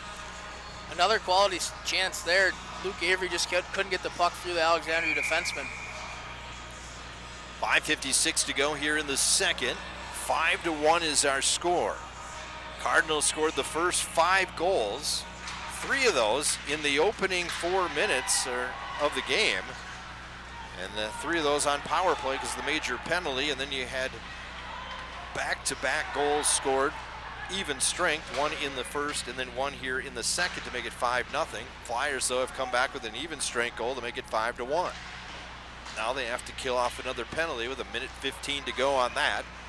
Shots are 20 for Alexandria, 11 for Little Falls. Mulder out to center ice. Left wing side coming in now. Can't let him into the shoot. slot. Gronhold's backhand attempt, and that one I believe was last touched by the Flyers, and it goes into the safety netting out of play. It was Wesley's saying, yeah, you got to put a body on him. You can't just let him roam around. Yeah, he's a dangerous player to be in the slot, not untouched and able to get a shot off. Can't let that happen. I mean, the easiest way to take is just take the body. Yeah. I mean, you're coming into the slot area. You don't have to even go for the puck. Just take the body. He's got the puck. Just take a nice little hit right in the midsection and take him out of the play. 5:05 to go here. 39 seconds to go here on the power play for the Cardinals. Still down to the Flyer zone along the end wall. Taken there by Joe Lamsky. Back to the right point there to Locke. Back to Lamsky. Now off the wall there to Clute. Back to Lamsky. Right side. Tried a tough angle shot there, and it goes off the skate of one of the Flyers, that being Cray, I believe. And somehow the puck enters the net and goes past the netminder kicker. And I think it's going to be Peterson that's going to come up with the power play goal. And we see here on Flyman, Clute behind the net, passes it out. One kind of a fan on it. The second one beat him on the stick side as kicker wasn't hugging the post and he kind of slid over. And it's now 6-1 in favor of Alexandria and their fourth power play goal of the night. First goal of the night for Peterson. Clute will get a point for that. Number 21, Nicholas Peterson, an assist to number 7, Tyler Clute, number 19, Mason Locke. And the other one goes to Mason Locke, the other assist. A power play goal, and it now makes it 6-1, a 5-goal lead once again here. Puck picked up here by Little Falls. They'll come across the blue line. Drop pass there now. Give and go. Tried to pass it across, was to Hayden Johnson to find Oath out. And it comes back to the point. We got some broken stick down there, Wesley. Not sure where the other half of that is. Yeah. Maybe got picked up, put in the bench already. Actually, not exactly sure on that one either. Back to the point now. Moore with a shot as he got fresh Lumberg right off the bench there. Held in at the corner now. Oath out. Johnson kind of got spun around a little bit there, and it's brought out to center ice here. Spun around there. That time was Shattuck. Flyers will dump it back in. 3:30 to go here in the second period, and it's all Alexandria, 6-1 in this one, and this will be cleared the length of the ice. Icing coming up here with 3:21 to go in the second. Flyers back in action again on Thursday as they will travel over to Pine City, the Pine City, I can't even say it, Pine City Civic Center. Say that fast. That's a tongue twister for sure. Yeah, they'll be over. I'm not even going to attempt that. You're not going to try one. that. I wouldn't try it either. Yeah, as you saw me struggle for it. And we'll have that for you right here on Q92 and streaming online at fallsradio.com. Jamie Pennant will join me for that one. Game time is 7:15, pregame at 6:45. And these two teams will get a chance to play each other again, but that game won't be, let's see, I believe it's in end of January, January 31st. It's a Monday game. And they'll play at the Runestone. That'll be the second time these two teams play each other. So there will have a chance for a rematch, I guess, of this one. Still not over yet. We still have almost 20 minutes of hockey left to play. But right now, a 5-goal lead for the Alexandria Cardinals. Here now is Gronholz, right wing side, puts on the brakes, waits, fights the guy coming through the slot. Shot there by Berg, off the wall it goes. And the loose puck picked up here by Avery. Avery trying to move it up, knocked down by Clute. Clute comes across the line, he's sandwiched it. Still got the puck to Peterson, save me there by Kicker. Legs are dead for the Flyers here. Long change here. This will be cleared the length of the ice by Gendro, and we'll get a whistle and a stoppage of play, and the heads are down on these boys tonight. Coming up here in intermission number 2, we're going to talk with Matthew Cooper. That'll be our second intermission guest. Don't forget to stick around for that. 2:07, of course, Cooper, the forward, now moved back to the defense. We'll chat about that a little bit. Picked up here by Cray. Intercepted by Clute, intercepted by Johnson. Hayden Johnson out to Philippi. Philippi left wing side. Philippi now tries the backhand attempt, that one wide. Only 12 shots for the Flyers here in almost the opening 30, 4 minutes of this contest. Shot on net, score! Carter Olthout, low shot, screen was Peffer, and it's now 6-2. Again, a lot of traffic in front. A couple guys battling for pucks. Pfeffer can't see it clean. Yep. A great shot by Carter Olthout, nice and low, just about pad high. So an even strength goal is there, you see, right by the netminder Peffer. And it makes it now a 6-2 game. Still a minute 46 to go here. And Flyers, maybe if they can get another one they can quick get one here before the Flyers, number 18, Carter Olthout with an assist to number 27, Matt Philippi. And another assist to 22, George Moore. That's Olthout. So Olthout gets the goal, and for Carter Olthout, that is his 6th of the season. The assists go to Matt Philippi and George Moore. And we get an must have been a hand pass, maybe? It's an ice. It was an ice, okay. Right off the face-off. Here's a racing for the puck is Philippi. Nope, another ice coming up here. I thought there was enough backspin on that puck to maybe settle down so Matt could win the race. 1:31 to go here in the second. 6-2 is the score. Face-off. Down in the right circle to the left of the netminder, DJ Kicker. Outlet pass here, caught by Philippi. Philippi comes across the line, and a nice poke check there at the blue line. That time there by Latimer. Be an ice this way. Yeah. It will waved not off. be. It's waved off as like Cooper got there before. Minute 9 to go here in the second. Flyers trying to come out to center ice. The goal scorer, Carter Olthout, trying to clear it out of the zone, unable to do so. Now it's Johnson trying to move it ahead. Knocked down here by Latimer. Places it over to Berg. Berg with a shot on net. Save is made. And covering up there was DJ Kickers. On the doorstep there was Copland. Tried to whack that one in as we get a little bit of shoving after the whistle. 52 seconds to go here in the second, and a 6-2 lead for the Cardinals. And you got to wonder how much gas is in the tank here for the Flyers, as they've really been just rolling 2 lines in the second period. Yeah, you know, they switched that top line, put their top goal scorers down there. That limits that third group from getting out there. You gotta assume they're gonna be running out of gas here soon.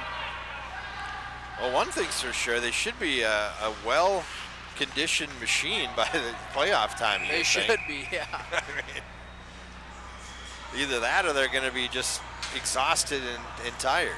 Yeah. No, I think Joey will do a good job keeping those guys in shape, keep them skating throughout the year so that they will be in tip-top shape for that playoff. It's kind of like swimming. You kind of go at it and then you kind of taper them back, down. Yep. It's kind of the philosophy you got to have. From the draw, Philippi scores!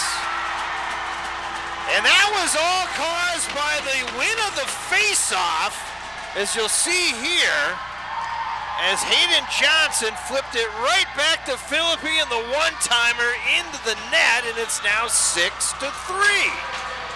And there's still 35.8 seconds to go. The Flyers would be leading 3-2 if it wasn't for the power play goals. There's been 4 power play goals scored for Alexandria. Flyers, number 27, Matt Philippi with an assist to number 18, Carter Olthout. That's Philippi from Olthout. Johnson was the one that took that draw. They say. I thought Johnson took it too. I'm pretty sure it was Johnson. He's a right-hand centerman on the left face-off dot, so right to match. Yeah, that would have been. That should be Johnson. That should have been Johnson. Yeah, that's what I thought. And even on the video, it shows Johnson. So that'll get changed. But so tentatively right now it says Olthout, but it should be Johnson. 21 seconds left to go.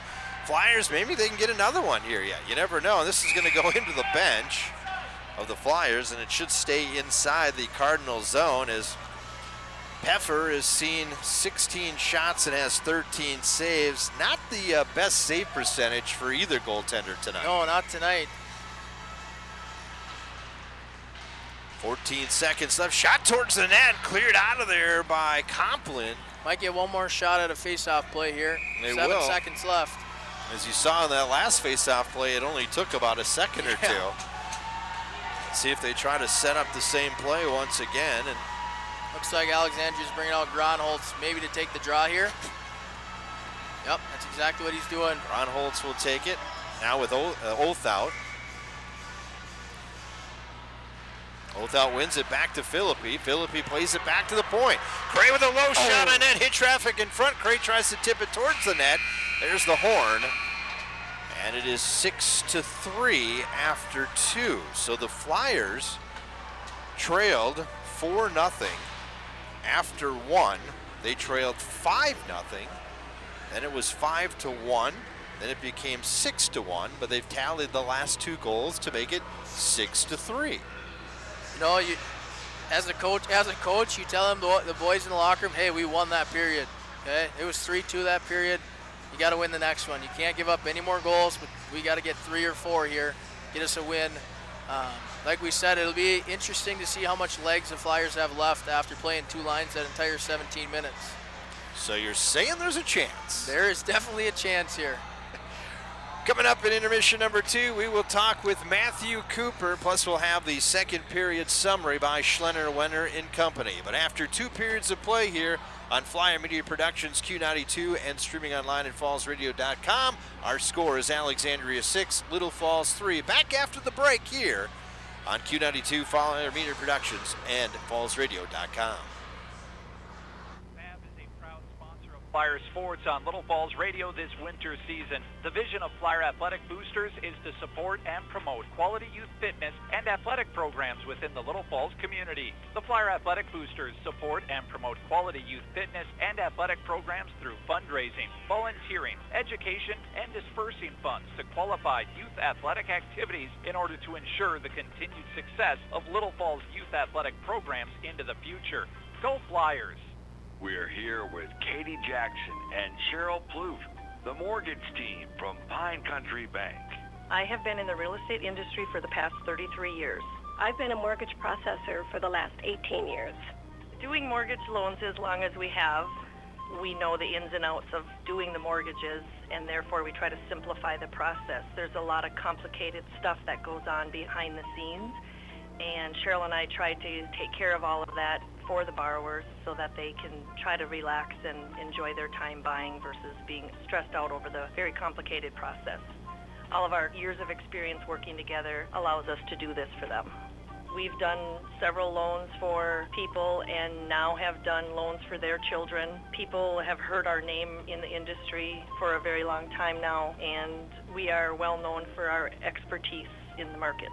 Pine Country Bank is your hometown bank, member FDIC, and equal housing lender. At Hilmerson Collision Center, they understand that when you've been in an accident, it can be a stressful time. That's why they minimize the confusion and inconvenience by handling the insurance claim for you. The experts at Hilmerson Collision Center take personal pride in providing a quality repair with quality service. For collision repair from a name you can trust, remember Hilmerson Collision Center. Make your only choice for quality repair, Hilmerson Collision Center. Schlenner, Wenner & Company is a regional independent CPA firm dedicated to serving clients with professionalism and integrity. The firm's professional staff's attention to detail and personal touch promote excellent working relationships with their clients. The firm focuses on serving accounting, tax, and business consulting needs of their business, individual, not-for-profit, and governmental clients. Schlenner, Wenner & Company in Albany, St. Cloud, Monticello, Maple Lake, in their new location in Little Falls next to the dam, providing high-quality value, added professional service since 1964. When you need your garbage removed, call Bob Lemire Roll-Off and Refuse in Little Falls. Locally owned and operated, Bob Lemire Roll-Off and Refuse is ready to pick up your garbage and save you money. No administrative fees, no contracts. They offer both commercial and residential service. Whether you need a roll-off, dumpster, or can, call them today at 320-632-5212. That's 632-5212. Bob Lemire Roll-Off and Refuse in Little Falls. Living and working with you in your community.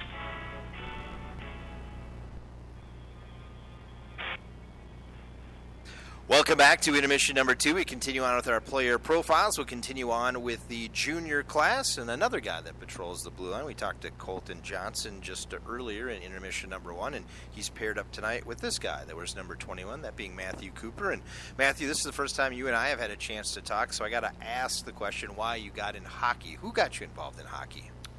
Well, I used to live in South Dakota here, and my parents ever since I was about 3 is when I stepped on the ice first, and loved the sport and just kept playing it ever since. So did you ever play over in South Dakota at all? Or I never played any competitive hockey over there, but skating as a little kid and whatnot. So you were in South Dakota for how long? I moved to Little Falls in 1st grade, so I'm not sure what age that would be, but probably about 6 or so, give or take. Yeah. Do you remember anything over in South Dakota? Not much. Okay. Good hunting over there. Yeah, lots of good hunting. You do much hunting at all? Yeah, I go deer hunting, pheasant hunting, duck hunting. Got into that this year. How did you do this year? I didn't shoot anything this year. I let my sister shoot a buck. I sat with her. Oh, nice guy, huh? Yeah. That doesn't happen very often, probably, right? No, it was a great experience, though. Awesome.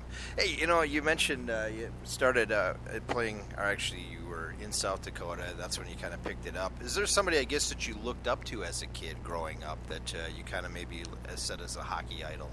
I mean, I really haven't looked up to anybody, but I do enjoy watching Connor McDavid, looking at his highlights and whatnot. He's a fun guy to watch. Absolutely. I think they're playing the Wild tonight as we speak. I think so. I'm pretty sure they are tonight. So he's playing, you're playing tonight. Hey, let's talk about you this year and your role. You've been a forward most of your life, and this year Joey Hanowski says, hey, we need some help at defense. I guess what was your first reaction to that? Well, my first reaction was like, dang. I mean, I wasn't looking forward to it, but then I practiced at it for a little while, and then I was not happy with it, but then I talked to Coach about it, and he told me to buy in, play the first couple games, see how it goes, and I bought into it, and it's not bad at all. I actually enjoy it. Yeah, and the way I look at it, you only got 4 defensemen, so you're going to have a lot of ice time. Have you noticed that right away? Yeah, he told me if we want to win games and I want a lot of ice time, he thinks defense is the best spot for me. And you can still be up on the rush, can't you? Yeah, he actually wants me to jump up in the rush. What's it been like so far, I guess, in that transition from forward to defense? Have you had your other 3 defensive partners help you out? Yeah, they've helped me out, and my Bantam year, I played a little bit of defenseman towards the end of the year, and JV, last couple of years, I've switched through defense and forward, so. Now, you're not the biggest of kids. I mean, height-wise, you got a little bit of height, but you're kind of, when it comes to weight, you don't have a lot of weight, but boy, you sure hit out there. So where does that come from? I'm honestly not sure. I just always try and stay low and not get blown up by the bigger boys, but. I tell you what, because when I've watched you out there in the first 5 games, and you're probably one of the most aggressive players out on the team. I'm just surprised when he said, yeah, I think he only weighs about 145 pounds or something. Yeah, everybody gives me crap for being the smaller guy, but you got to stick up for yourself, right? Yeah, definitely. Are you guys? How are you? Are you surprised a little bit that you're 5-0, or is this kind of where you thought you might be? Coming into the season, I wasn't really sure, but after our first weekend, I'm not surprised that we're 5-0. And so far, for you, I guess personal goals that you had set for yourself this year. What are some of the goals, I guess, that you had set?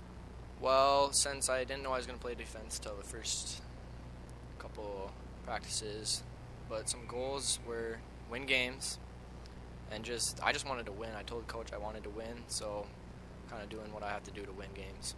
And of course, you'd like another trip to the state tournament, right? You had a chance to at least be a part of that. So unfortunately, you get a lot of playing time, but you got at least to be a part of it. What was that like?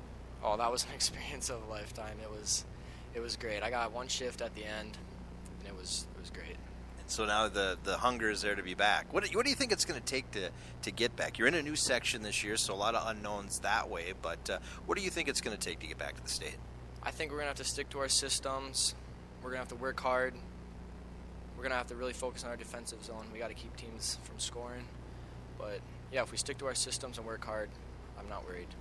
All right, off the ice, what else do you? You said you do hunting. Do you play any other sports here at Little Falls? I've played soccer, but I didn't play soccer this year, and I golf. Okay. How's the golf game? Depends. Changes every week, but. Okay, like Jamie and I say, what's your handicap? But do you have a handicap at all or not? I haven't keeping track, so okay. I'm not really sure on that one. Well, I do play golf with your dad, and I know he's a pretty decent golfer, so maybe you'll get up there sometimes. It's in the blood then, right? Hopefully.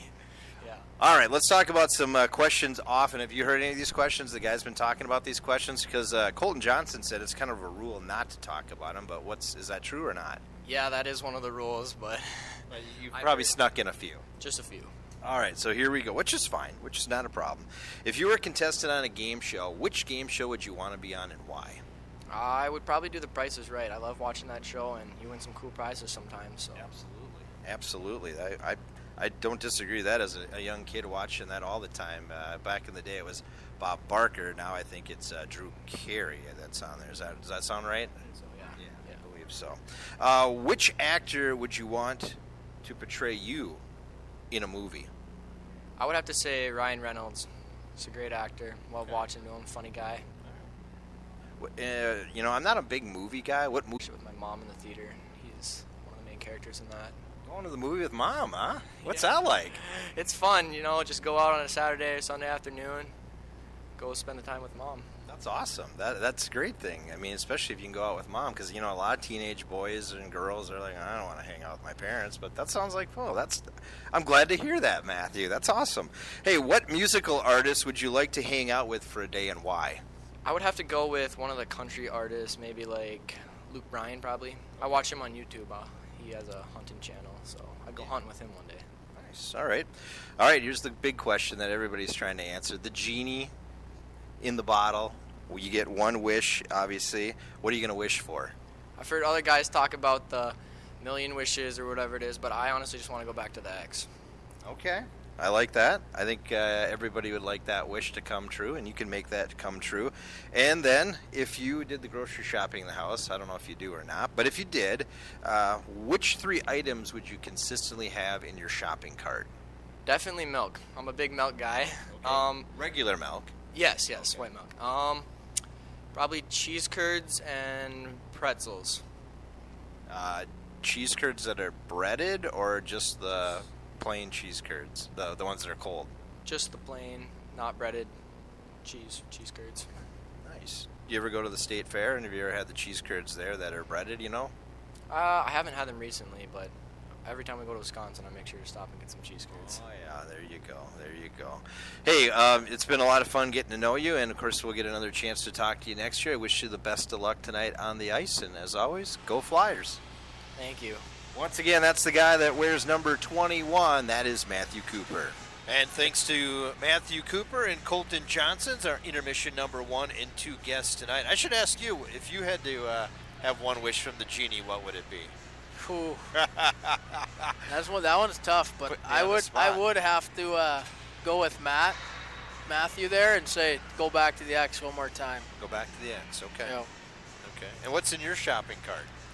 Ooh. Every week that you're going to have the same thing. I'm a big pizza guy. Okay. So probably some pizzas. Any certain brand of pizza, or? No, I don't have a specific brand. Whatever's the cheapest. I don't go the cheapest per se, but big pizza guy. Yeah. I like my Lucky Charms in the morning. Lucky Charms. Oh, you like that too? Yeah. I like my Lucky Charms. I don't know. I'm a snack guy. I eat a lot of snacks. I don't eat many meals. Nothing wrong with that. No. Well, we got a lot of scoring to tell you about. Period number 2, brought to you by Schlenner, Wenner & Company. Our stats, it was 4-0 Alexandria after 1 period of play on 3 power play goals scored by Lockberg and Clute, and Latimer, then an even strength goal. Then it was Bryson Berg at 3:35 of the second period scoring, as we're going to show it here on Flyer Media Production, as Gronholz passes it over to Berg, and he deposited it past the netminder kicker to make it a 5-0 score. It went that way for almost 6 minutes, and finally the Flyers get their first goal of the game as Isaiah Gendro gets his 3rd of the season, as Matt Philippi slides it over to Gendro in the slot and deposits it by the netminder Peffer to make it a 5-1 score in favor of Alexandria. The Cardinals, though, come right back, though, at the 12:20 mark of the period, and this time it was Peterson scoring the goal as he got the pass from Clute from behind the net, whacked at it, missed it the first time. The second whack gets by the netminder and in for the goal. As it reads, Peterson from Clute and Locke. It's the first of the season for Peterson. That made it a 6-1 game. That was also a power play goal, the 4th power play goal of the game. However, the Flyers, late in the game, in period number 2 come up with back-to-back goals. First, it's Carter Olthout at the 15-14 mark of the period, as Olthout fires a blast from the high slot, his 6th of the season. Matt Philippi, George Moore get the assist. And then the final goal, I believe it should be Hayden Johnson. Let's look on the replay here, as I think it's, that's the C on his chest. It's Johnson. So Johnson flips it back, and the shot taken there on net by Matt Philippi, as Matt Philippi scores the goal. And for Matt, that's his 10th of the season, and the lone assist goes to Johnson at 16:25. Shots in the period, Little Falls 11 for a 2-period total of 16. Alexandria 13 for a 2-period total of 23. On the scoreboard, it's Alexandria 6, Little Falls 3. And one thing we have to watch for here is Matt Philippi has 3 points tonight, so he's at 98 points now, and he's just 2 points shy of the 100-point club. Well, let's hope here he gets 3 more points to tie up this game, and he's a member of the 100-point club, and we're a 6-6 game. And then he can have the game winner in overtime, just like you did against the Cardinals, exactly. Right? Perfect. I like that. Is that your call tonight? That's my call tonight. Matt Philippi is going to join the 100-point club and get the game winner. Wow, that is a bold call for sure. But I hope it happens. I'd love to see it happen. All right, puck is down. 3rd period is underway, and right on the attack are the Cardinals, as the netminders have switched ends once again. Held in at the right point here by the Cardinals along the wall. This time this is Bryson Berg, and it intercepted there that time by Hayden Johnson. Plays it out to center. Gronholz will dump it back in deep once again. Down to the Flyer zone, and this will be flipped out to center past Matt Philippi, and back on the tape here of the Cardinals, and that is Ramsdorff. Moves it ahead to Gronholz, gets it across the line. Philippi Too many. was going to go off on a change, and I don't know why, and then he picked up the puck as there's an extra guy out on the ice. He was about ready to go over the dasher, and the next thing you know is he decided to play the puck. Yep, and the other guy was on the ice, so that makes you too many men. So too many men on the ice, and that's an easy one for the officials to call. Now can that be served by anybody, or how does that work? That can be served by anybody on the ice. I'm sure Joey told him, you're the one that caused it. You're going to go serve it. Okay. So Philippi will serve the penalty. And once again, another power play opportunity here. 4 power play goals already. This is actually the 5th power play of the night. Technically, they are, I guess, 2 of 4, even though they had 3 power play goals in that 1 power play, that major penalty. Trying to wrap it around, and it comes out just past the stick of Peterson. Shot on net there, and the save is made. And holding on is kicker. Is that coming off the stick that time of Complin? And we'll get a face-off down in the Flyer zone. 1:14 to go here on the penalty time. Too many men on the ice being served by Matt Philippi. 15:29 to go here in the 3rd. You don't need to be down a man, that's for sure. Unfortunately, they took the penalty with too many men on the ice. Peffer now leaving it off there. Played behind the net. Trying to clear out. This is Mulder. Moves it ahead to the left wing side to Gronholz. Comes across the line outside. Gronholz fires a shot. Save made there. As Gronholz went right between the circles. Had a good shot on net, but DJ Kicker stood tall and made the save. Berg now with it. Back now to Mulder. Mulder, high slot. Waits. Fires a shot. Knocked down there by Hayden Johnson. 40 seconds left here on the power play. Puck picked up here now. Back the other way now comes Hayden Johnson. Johnson will flip it off the boards, and he'll go off on a change and kill some more of that penalty. There's still 25 seconds left here for the Cardinals. They lead by 3. It's 6-3. Coming across a big hit that time as Gendro comes over and puts a monster hit that time on Mulder. Mulder's okay. And now Mulder turns around, points to the scoreboard right in front of the Flyer bench. That should be a penalty for unsportsmanlike conduct. That's not going to be called. The helmet of Gendro comes off, and Joey Hanowski right now laying into the officials saying, your kid just came by, taunted the bench, pointed at it, and no penalty call. Yeah, that's. And I don't know, you're a referee. What happens if you see that? What happens? The first thing that I kind of saw is he kicks Gendro's helmet away from him, then points to the bench. So unsportsmanlike by kicking a helmet in general, and then the finger point to the bench is unnecessary at this point of the game. Yeah. And just basically turning an eye, or basically the other way, saying we didn't see anything, or maybe they didn't see it. I don't know. I kind of highly doubt that, but though I've been called a homer, I guess, too, so whatever, right? And not a homer on The Simpsons. Big kill, though, by the Flyers. They get out of that with unscathed. Still a 6-3 game here. Hopefully they can get on the offensive side. So the penalty has expired, and we're 6-3 score. Alexandria leads. The next goal going to be important here, and the Flyers probably need to score it here in the next 4 minutes. I think if they could get down to 2 goals within 10 minutes, you got to say they have a chance. There's a shot on net by Clute, knocked down there, and that was gloved in the offensive zone there by Johnson. That could have been actually a penalty for the Flyers. His hand on it. Philippi now trying to play it back in the corner, that time to Othout. Comes back to the right point now, taken away here by Lamsky. Lamsky out to center. Lamsky comes across the blue line. Lamsky takes a shot, fires it wide. Quickly over there on the right side that time. That's Peterson with it. Peterson's got a goal tonight, and getting a piece of that one was Kicker. Off the wall, shot taken there. Kicker makes another save. Off the stick of Gronholz. Out to center ice. Here comes Hayden Johnson. Johnson will flip it in the corner. Puck has a weird bounce there. It goes off the end wall. And it's picked up by the Cardinals as they'll start it back the other way. Picked up at the blue line now. Here's Burr coming across the line. Puts on the brakes at the right circle. Passes it back now over to Ramsdorf. Quick shot taken there off the end wall. Quickly gathered in that time by Gronholz, and he'll play it behind the net there. Touched by Complin. Complin has it. Being shadowed there by Avery. Held in at the right point, however, there by Mulder. Moore trying to play it around the end boards. Knocked down by Berg. Over now to Gronholz on the right side. 12:40 to go here in the third. Still a 3-goal lead for the Cardinals. Avery tries to tip it up here to Walensky, and he gets it to him.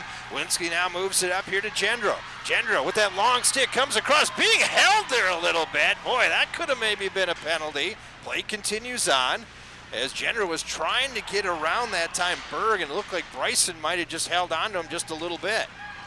Played to the line, out to center ice it comes. Picked up here now by Ramsdorf. He'll dump it in. And played behind the net here by Kicker. Out at center ice. Played by Walensky. Intercepted there, and this should be an icing coming up here. And 12 minutes even. I got a question for you as an official. A game is 6-1, kind of like, okay, this looks like it's going to be a ugly game. Do you stop kind of, I mean, I understand you're going to say, no, you don't stop officiating, but does your mood, does things change just like, all right, let's just get this game over with kind of thing? In a sense, yes, but you also have to look at the dynamics, right? You get 2 very competitive teams. You can't let it get out of control, which I think these guys have done a pretty good job. They're letting some of the play go. You don't want to get it too tight, because you also want the kids to kind of be able to predict the game themselves. You don't want to put yourself in a position where... There's a chance for Stenson coming in and fires that one wide. And the Flyers are going to have to take some chances now. So they're going to have some odd man rushes for the Cardinals, and you had one there.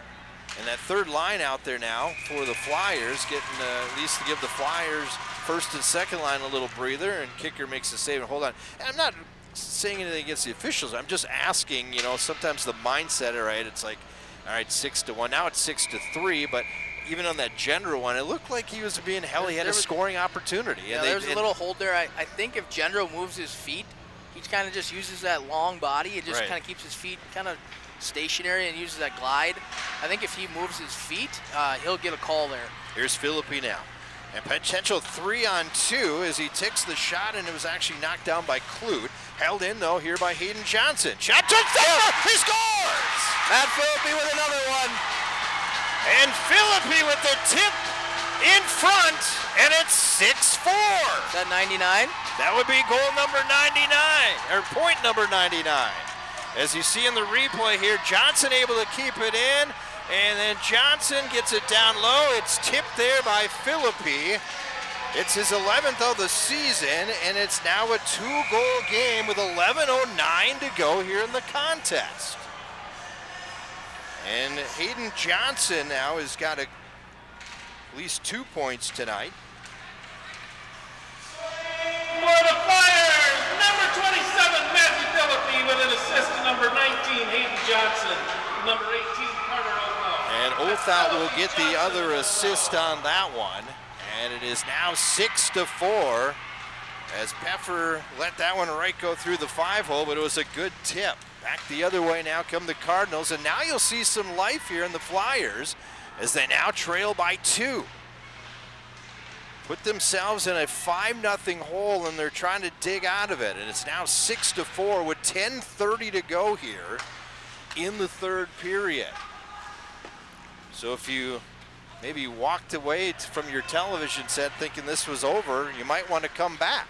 Or maybe you turned off the radio. I don't know if you're going to be able to turn it back on now, because you probably tomorrow look at the box score, and if it's Wesley's prediction, you're going to go, what happened? 7-6 Flyers win? Offsides here coming up. And we'll get a whistle nostalgia play as this offside on the Cardinals as they cross the Flyer blue line with 10:05 to go in the third. And it's now 6-4.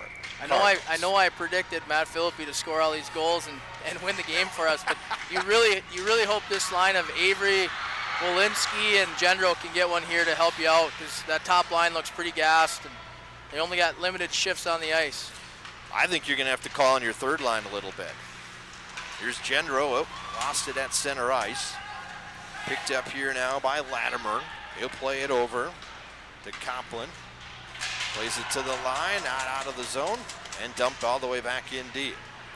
Colton Johnson plays it over to Walensky, and moved ahead just out of the reach of Avery. Cardinals send it back deep in their own end. Gendro back there, trying to see if he can bump the player and get the puck. Back out to center ice it comes. 9:20 to go in the third. Alexandria 6, Little Falls 4. Loose puck picked up here now by Latimer. Latimer comes across the line. Latimer forehand shot, save made there by DJ Kicker. And DJ holds on, and we can't give up another goal if we want to have any chance to win. And DJ does a good job of slamming the door. That was a great save by DJ. Nice opportunity by Latimer right in the slot. It looks like the Flyers are going to a 1-1-3 check, hopefully to try to save a little legs so they can get a little turnover in the high slot, high zone area, create another goal opportunity like Hayden had with Matt Philippi. A couple score updates. St. Cloud Cathedral leading Princeton 6-3. A little bit of surprise in this one. Chisago Lakes a 3-0 lead over Monticello. And you have Cambridge right now leading Pine City by a score of 3-1, and that's the next team the Flyers are going to play is Pine City on Thursday. Fan just got hit with a puck. Ooh. That's never good. I didn't see that. Wadena as a 3-1 lead after the first period of play. That's where Jamie Pettit is tonight. I don't think he gave me a score update after that. We'll check on that. Nope, just 3-1 after 2. So there is a fan that looks like they got hit by a puck. Hopefully they're okay over there as they're quickly being attended to. Back to action here under 9 minutes to go in this one. And a 6-4 score. Shots are 30 for the Cardinals, just 17 for the Flyers. Up at center ice now. This is Othout. Othout trying to go into the corner, bumped off the play. Loose puck picked up here now by the Cardinals. As that was Olsen, it gets it out to center ice. On the tape of Joe Lamsky. His shot knocked down there by Colin Cray. Cray goes in the corner, being bottled up there. Matt Philippi behind his own net. Plays it over to Hayden Johnson, trying to get it up to George Moore. Knocked down in front there by Colin Cray, and he'll move it over to Philippi. 8:13 to go here in the third, and a 2-goal lead. Shot by Philippi, and Peffer will play that one aside. Out at center now, moving up. Lemsky trying to get it on the right wing side over to, I believe that's Bryson Berg.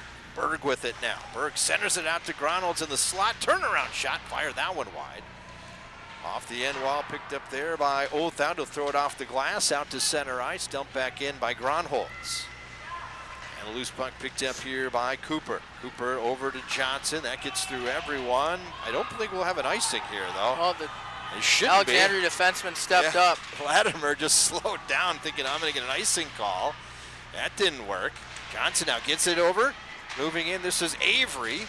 Avery, a bouncing puck, trying to pick it up, and it's instead taken away there, and that is Ramstoff.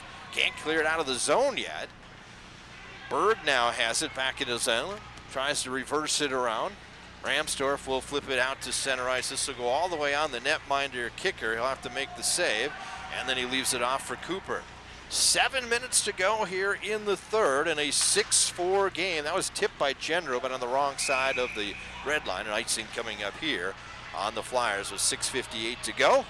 And a 2-goal lead for the Cardinals. And you'd want to get maybe another goal here in the next 2 minutes or so. Yeah, definitely in the next 2 minutes or so. You don't want it to be a 2-goal game under 4 minutes here. Looks like we got the third line out here too, giving the top two lines a break. Hopefully they can get it out, get in their offensive zone. Face off in the left circle to the right of the netminder.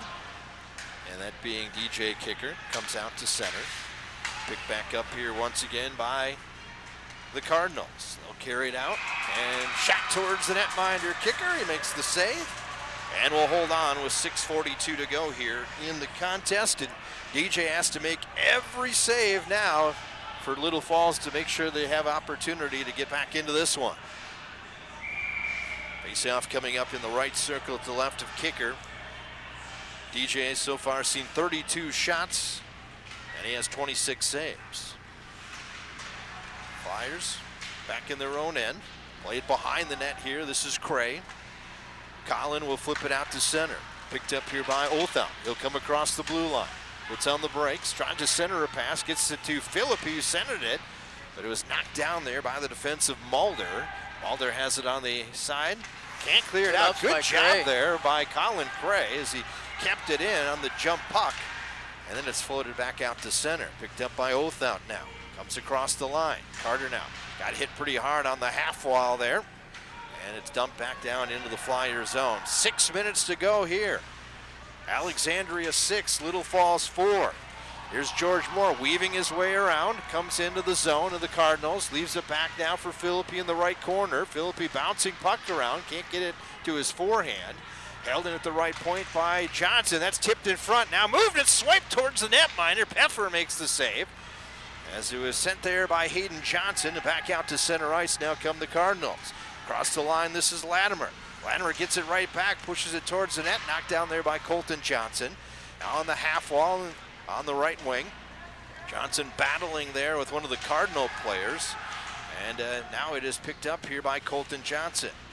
Johnson gets it over to his brother Hayden, who flips it out to center ice with 5:13 to go here in the third. Comes in on the netminder Kicker, gloves it, plays it down, gives it off to Gendro. Gendro trying to pass it up here now to Avery. Avery tries to get around his man. Gendro helped out there, but he tried to slide over to Walensky, but it was in too far.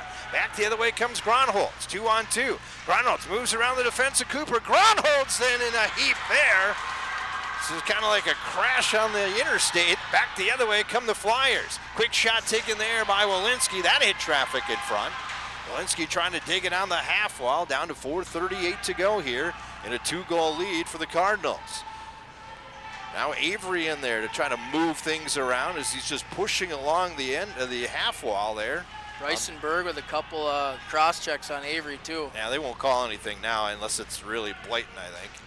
As we're in that kind of that time of the game where it really has to be a penalty. But a penalty's a penalty, right? Penalty's a penalty. Except in the last 5 minutes of a game. Flipped up to center ice, picked up here by Philippi. He's on the point watch. He's got 4. He's got 99 points. That 100-point club is closing in. Love to see him get it and make this a 1-goal game. Inside of 4 minutes to go. Johnson, just missed Othout. Coming in now is Philippi. Philippi back to Lothout, and the one-time shot was knocked down in front there that time by the captain Latimer. And it'll be flipped back out to center ice. Quick up. Moved up here now. This is Philippi. Comes across the line. Philippi passes it over to Johnson, and the pass just missed. And now we get a whistle and a stoppage of play. And what do we have? Happened here? Puck go into their bench? Must have. And maybe the Cardinals were leaning over the bench, so as it came out, maybe it hit one of them. Maybe hit their glove or something. Must have. That was a great chance by Philippi and Johnson, just out of the reach of Johnson to tap that one in to make it a one-goal game. Had an opportunity there. Just the pass was maybe a little bit too crisp to handle there. This will be cleared to the length of the ice here by the Cardinals. Should be an icing here, and it will with 3:13. Now, Joey used his timeout in the first period, remember, so the Flyers have no timeouts. 3:13 to go, and the question is going to be is when do you pull your netminder? And in the pro game, you might even pull them right now, but in the high school game, you're probably going to wait at least till about 2 minutes or so, I would assume. Here's now Gendro trying to get to the forehand, and he can't get a shot off. And back the other way now, moving ahead, Joe Lamsky had it taken away. Lamsky now gets it back in the corner. Back to the point, Clute. Right side, fanning on it that time there was Locke. Played behind the net, trying to come out with it from behind the net was Lamsky, and it goes right off the tape. Back the other way is Gendro now. Gendro comes across the blue line, onside, and puck is now poked out to center ice here by Mulder. 2:35 to go in this one, and a 2-goal lead for the Cardinals, but the Flyers are trying to make this a 1-goal game. I think what you like to see is the fight from the Little Falls group. And they'll say that offsides is more as that puck kind of bounced up in there. Yeah, you do.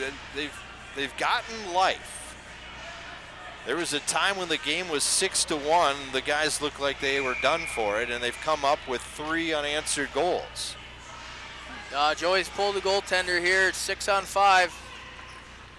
This will be shot towards the net, goes wide. That should be an icing call, as it was Latimer, the captain, trying to hit the empty net, and he missed it. That's a gutsy call from your own end zone, trying to go all the way 140 feet into the other net. Now you give a face-off in your zone. If you lose it, you're in trouble.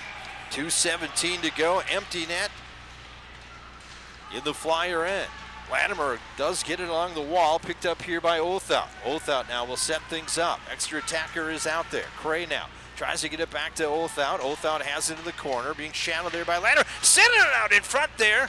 Colton Johnson had an opportunity. Philippi took a whack at it. Play to the sidewall now, and it's picked up here by Matt Philippi. Philippi bumped off the puck, but he gets it down low into the corner. Touched there by Colton Johnson. Minute 49 to go. Pulled down, and there's an injured player in the corner for the Cardinals. This will stop the play. It should keep the play down in the Cardinals zone, and slow to get up is Latimer, but now Latimer gets up. Latimer looks like he's just fine. Actually, he's laughing. Oh, delay a game here. I was just going to say. Delay a game? Delay a game. I mean, if you're not hurt, get up off the ice. Yeah, that's interesting. 6-4 is our score. Faceoff will stay down in the zone. 1:45 to go. And that just stopped the whole kind of the play that was going on. It gives the Cardinals a chance to regroup, and it's gloved out to center ice. Racing after it, Cray will go back. Is on him is Berg. Bryson Berg behind the net, now played out to center, and turn around there, knocked down here by Moore. Passes over to Colton Johnson. Johnson moves it ahead. Minute 27 to go here in the contest. The netminder is pulled. Back in attempt by Johnson to Peffer. And this was knocked down by Moore out at center ice. He kept it away from Berg. Picked up here by George Moore at center ice. Moore comes across with a blast! George Moore has made it 6-5! With that blast that we saw going at State. And it's now a one-goal game. Joey's probably going to put his goaltender back in until they get possession. And timeout going to be called by the Cardinals. 4 unanswered goals. Whew. What a bomb by George Moore. Like, he has some struggles hitting the net, but when he does, man, do they go in. And George Moore actually saved an opportunity down here at center ice, because if he doesn't dive on that, Bryson Berg is in on a breakaway goal. Yeah, wide open net, too, with the empty net. And here you see it. Great find. As he picks it up, comes across the line. Was that Cole Johnson that found him? I think it was. Can't tell if it was Cole Johnson or Matt Philippi. Well, we'll wait and see on who gets the assist. Let's see the replay in that again, Mark, if you can show us. Here we go. That's Johnson. Cole Johnson, yep. So Johnson, he'll get it over. They could give Matt a point there because he touched it to Colton Johnson. We'll see what they give him. Well, if he does, that would be the 100th point. So the goal scored by Moore. There's still 1:10 to go here in the hockey game. It's now 6-5. It's getting loud in here right now. Everybody's on their feet. Most exciting time in hockey here. 1 minute left, 1-goal game. Scoring for the Flyers, number 22, George Moore, unassisted. They say unassisted, but that's probably going to be changed. All right. DJ goes to the bench. Extra time. Oh, it's in! It's in! Just tied the game at 6.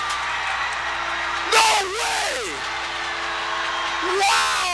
It looked like that might have hit the elbow and didn't go in, but the official said it went in. Here's the replay. Let's see if we can see it again. Alexandria is just ballistic right now. Their coach, John, is just totally right now in the face of the official. Here's the shot. Let's see if we can see it again. Coming up here. And Josh Beyer is just furious. We don't get a good look on that one. He's mad because he thought he had a goal earlier in the game that was disallowed.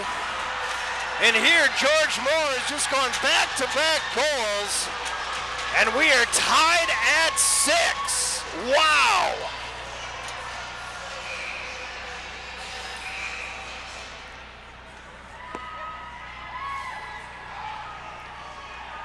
I don't think we'll get any penalties out of that, but boy, there was a lot of angry, well, wait a minute now. So they're going to come over and talk here.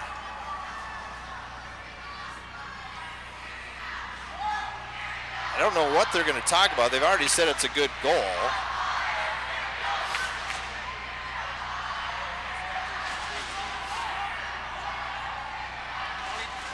.22 unassisted. That's what he yelled. Okay. We got a good goal here. So we are tied at 6 with 55.2 seconds to go in this one. Wow.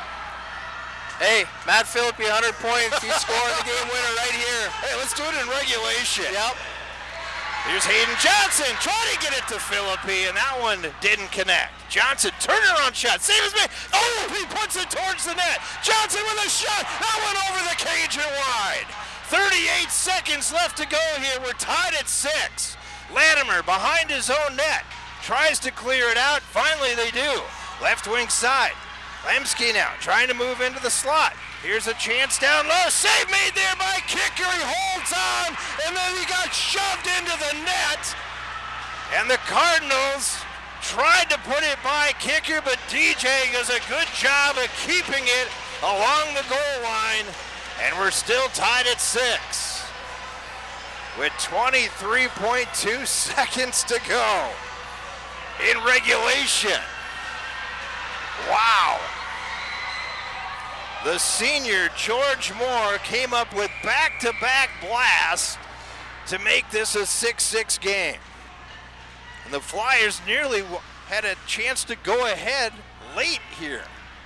Is played to the line, not out. Gronholz tried to play it in deep. Moore will play it around. Over the stick to Johnson, out to center ice. Picked up here by Lamsky. 5 seconds left. And it'll get to Gronholz, but that'll be offsides. And then Gronholz puts it right on the netminder kicker. He's not happy about that. Short fuse. He's got a short fuse. Maybe he'll take a penalty here in the overtime frame. Well, you had a 6-1 lead and you just blew it. Oof, yeah. 5-goal lead and we're going to overtime. Wow. All right, we're going to take a quick break. We'll take a 1-minute timeout. We will come back with the overtime session. Told you so. Well, hopefully the call is complete. Yeah, I'm hoping so. So far, when you and I have been doing broadcasts, we're 1 for 1 on calls. In overtime, too. Exactly. Let's see if it can be 2 for 2. Back after this 1-minute timeout on Flyer Media Productions, Q92 and FallsRadio.com. We want our kids to grow up safe and healthy, so we show them how, and we tell them with honest conversations that let them know what we expect. That's especially important when it comes to alcohol and other drugs. Kids need to know the dangers and how to avoid them. And when it comes to pain medications, opioids, they need to know that they should never be taken without a prescription and never shared with friends or family. It's dangerous and illegal. So talk with your kids, because when you talk, they hear you. Fleet Supply True Value in Little Falls has everything you need for all of your outdoor and indoor projects. They have a great selection of tools, fishing supplies, and live bait, kitchen items, pet supplies, including a variety of premium performance dog food at great prices, footwear, clothing, and so much more. Plus, don't forget to check out their great monthly bargains with tons of in-store savings. Fleet Supply, your complete farm and home store in Little Falls. Behind every project is a true value. All right, hockey fans, welcome back to the Exchange Arena. Well, if you left a long time ago, you're probably long gone, I guess. Yeah. Because you probably thought it's over. You missed a great one. You missed a good hockey game. But you're still hanging with us. Hey, we got 8 minutes of sudden death overtime coming up. Let's take a look at the scoring summary very quickly. 3 goals to tell you about in the third period. Matt Philippi getting his, it would be his first of this game. Nope, second of this game, 11th of the season. And the assist goes to Hayden Johnson and Carter Othell. That made it 6-4. And then it was back-to-back unassisted goals scored by Moore. The tire came with less than a minute to go to make it a 6-6 game. Shots in the third period, Alexandria 12 for a 3-period total of 35. Little Falls with 10 in the period for a 2-period total of 26. As Josiah Gronholz has got an earful for the official here down below. Interesting, though, he doesn't have a C on, so technically he's not supposed to be talking to the referee. So why are they doing it? I don't know. Good question. That's a question I'll ask Morgan Shepherd later. Yeah, you can do that. I don't understand that. Yeah. There's a reason probably why he doesn't have the C. The C is actually on Latimer's. All right. 6-6 is the score. And we are going to sudden death overtime. You'll have the long changes, too, as the netminders have switched the ends. And this will at least give the Flyers a break a little bit as they were able to. And they're already kicking out. Nope, they're saying everything's going to look like they were going to kick already out Complin, but he didn't do anything. But they were just checking the goaltenders to make sure they're fine. All right, puck is down. We're underway with the extra session. Coming right on the attack, and penalty coming up here. And it's going to go against the Flyers, and a tripping call will go against Othau. Is that a makeup call? I don't know. Morgan didn't call a goal. The other official did. That might be a makeup call. Gronholz speaking with the official in between the period might be the breaker here. Well, you're the official. You can call me a homer on that one. You can call me a homer on that one. Okay. You called it. Let's see, they got to kill off a penalty here now. Is Oath out in the box, 2 minutes. Shot on net. Kicker with the save. Kicker. And DJ Kicker has been locked blanked in here in period number 3. They had a total of 12 shots, and he had 12 saves. He blanked them on that period. That's a good shot by Josiah Gronholz, too, right up by the ears. That's tough for a goalie to make that save. Here's a shot on net, and that one over the cage by Latimer. Picked off the wall now. Back now over to the left point, Mulder. Down low now, trying to find, that's Berg, puts it towards the net. Getting a piece of that one was Kicker. Comes out on the left side, Gronholz, back to Mulder. Now to the right side, one-timer there, tipped behind there. Picked up here by Moore, he'll throw it off the boards. Can't clear it out of the zone, as they were looking maybe for a home run pass there to Philippi. In the corner, this is Berg now with it. Over to Gronholz, back over to Mulder. We still have a minute 15 on the power play here in overtime. As the Cardinals have it, we're tied at 6. 7 minutes to go in the game. As there is no shootout in high school, so it would end in a tie, which last year it did too, 3-3. Coming in, firing a shot on net. Kicker with a save, steers that one aside. Gronholz back in the corner to Mulder. Gronholz half wall. Gronholz now puts on the brakes, gets it back over to Mulder. Mulder left point, walks it to the high slot. Now to the right side, down low, shot taken, tried to pass it over there as Berg on the doorstep. And Moore did get a piece of that one. 40 seconds left here on the power play. Now Latimer moving in, knocked down there by Cray. Here comes Philippi, one-on-one, back the other way. That Philippi fires a shot and fired that one wide. Moore now comes in, he'll dump it in deep. Down to 20 seconds to go here on the penalty time to Carter Oathout. 6:08 to go in the overtime frame. Clute comes across the blue line. Avery in front of him. Clute puts on the brakes. Clute waiting, being shadowed there by Gendro. Back to the left point it comes. Lamsky gets it down to Clute, turns it behind the net. This is Lamsky with it. That is Jack Lamsky with it, trying to pass it over to Peterson. Knocked down there by Avery. Penalty time's expired, back to 5-on-5. Shot taken there from the right point by Locke. That goes wide. Clute gets it back now to the point to Lamsky. Shot a net, saved there by Kicker. And picked up here by Moore. Jack Lamsky able to keep it in. Clute now in the corner. Bumped off the puck, picked up here by Colton Johnson. And it's moved ahead now, this time by Walensky, and it's outside the zone. Colton Johnson sent it over to Clute, and then it's knocked down by Avery and dumped all the way back down into the Cardinal end. 5:15 to go here in the extra frame. We're tied at 6. Loose puck picked up here now by Colton Johnson at the blue line. Passes it over there, and a bouncing puck over Gendro's stick. In the corner now, it's Avery with it. Avery lost his stick. That gives enough time for Jack Lamsky.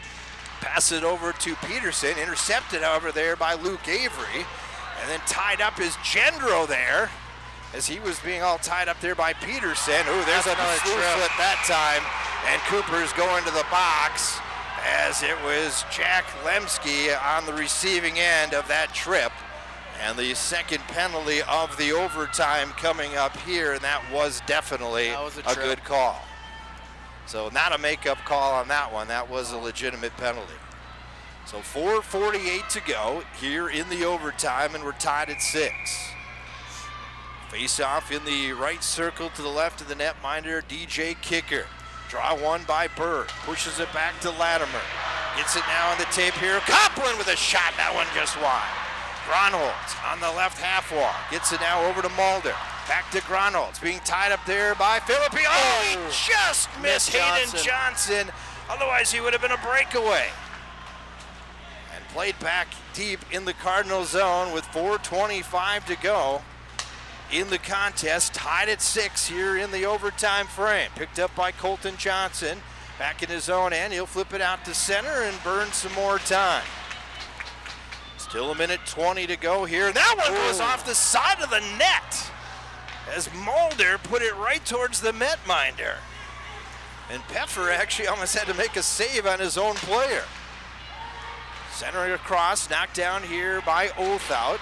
Oathout actually has had a breather because he was in the penalty box for 2 minutes. In the corner now, this is Cray. Colin Cray tries to clear it out. Colin Cray moves it ahead. He's got Matt Philippi. He's got Matt Philippi behind him. Cray now moves in, slides it over to Philippi. Philippi's shot just goes wide. Yes! Yes! Scores!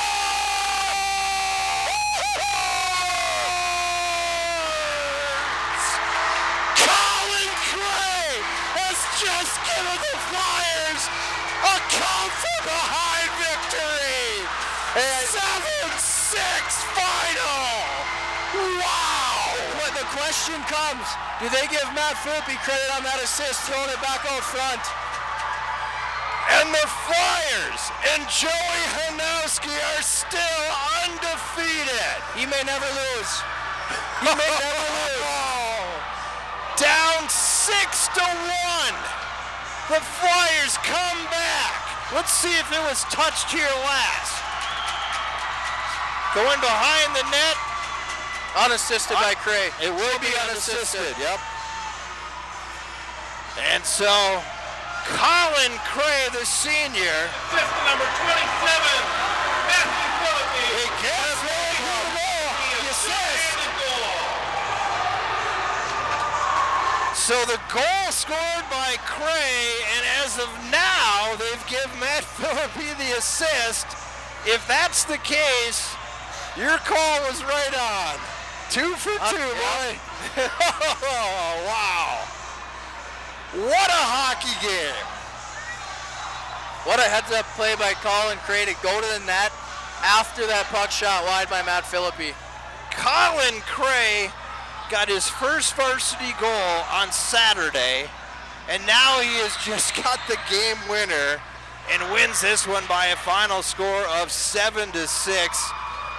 This is going to put shockwaves through the whole entire state if you knew it was a 6-1 score. Yes. Here's what I love about this, though. Two hard-fought teams. They're all taking a knee at the center ice, having a little prayer. Love it. Let's take a quick break. We'll take a 1-minute timeout. We're coming back with the coach that's never going to lose. He's never going to lose. Back after the minute break here on Flying Media Productions, Q92, and streaming online at fallsradio.com. For excellence in auto body repair, there's only one place to go, Hilmerson Collision Center. At Hilmerson Collision Center, they take personal pride in all of their work. They minimize the confusion and inconvenience by working directly with the insurance company and handle the claims for you. For collision repair from a name you can trust, call Hilmerson Collision Center. They specialize in collision repair. That's why it's part of their name. Make your only choice for quality repair, Hilmerson Collision Center. If you're getting mighty hungry, well, the best in the country is Pizza Ranch. Every Wednesday at the Pizza Ranch in Little Falls, seniors can enjoy the delicious lunch buffet for $7.99 plus tax. That's every Wednesday at the Pizza Ranch in Little Falls. It's where life tastes better, so round 'em up and head her down to Pizza Ranch. Whoa, that's good.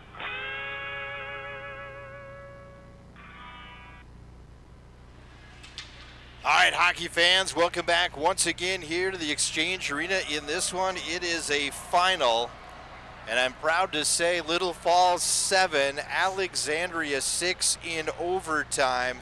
The Flyers trailed 6-1, and they come back with 5 unanswered goals. Joining me now is the first-year head hockey coach, Joey Hanowski, and for the first time ever, you've been in this situation as a coach. What does it feel like, Coach? I don't even know, to be honest. I didn't like the first half of our game, and it's tough taking a 5 right away, and our kill was, to be honest, our kill was terrible right away, and they clamped down, and I'm proud of our guys. It's not the way we want to win, but you feel good. You come all the way back. I told them in overtime, you guys worked too hard to lose it now, and we didn't do it the old-fashioned way, right? Took 2 penalties and got a shorty to win it, so pretty resilient effort from our guys. I'm not surprised. You know, it is what it is with those guys. I got to ask, Coach, it's 4-0. You go into the locker room, and you obviously just mentioned you weren't happy with the power play, and I mean the penalty kill on that. What was going through your head, and did you say anything in there at all? What did you say? Do you remember? Yeah, well, it was a long time ago. I just kind of told our guys we're going to see what we have here, see what kind of character we have, and, you know, it was one of those things where it was bad, but we fought back. These kids didn't give up. You know, I challenged them in the third period, just show us something, right? You know, we got 3 in the second, I believe, and then came back out, and yeah, like I said, I don't know, it went in. That's all I'm gonna say on the game tying one. It went in. Yeah, I was actually pretty pleased with the effort that second half. I told Jamie on air here that, you know, this is a test for those boys, and I've said to multiple people outside of the rink, you know, like, let's see what these guys are when they're battle tested. I think this was a prime example. You guys are battle tested tonight, and they had a little heart in them, and they came back and fought to win. Yeah, and I agree. I think after that first period, I said this can go two ways. You can claw back and get into this game. I thought, to be honest, after the second period, if we can make it 4-2, I think we could be in it. And like I said, they clawed back. Like, you can't go in there, in my mind, you can go yell at them. They know you're down 4-0, it's not going to do anything. We challenged them, and they stepped up to the challenge. Yeah. You're down 6-1 with less than 2 minutes left to go in the second. And then you get a goal by Carter Othout to make it, as the shot came from the point, and he was able to score to make it 6-2. Matt Philippi then scores one late in the final minute to make it 6-3.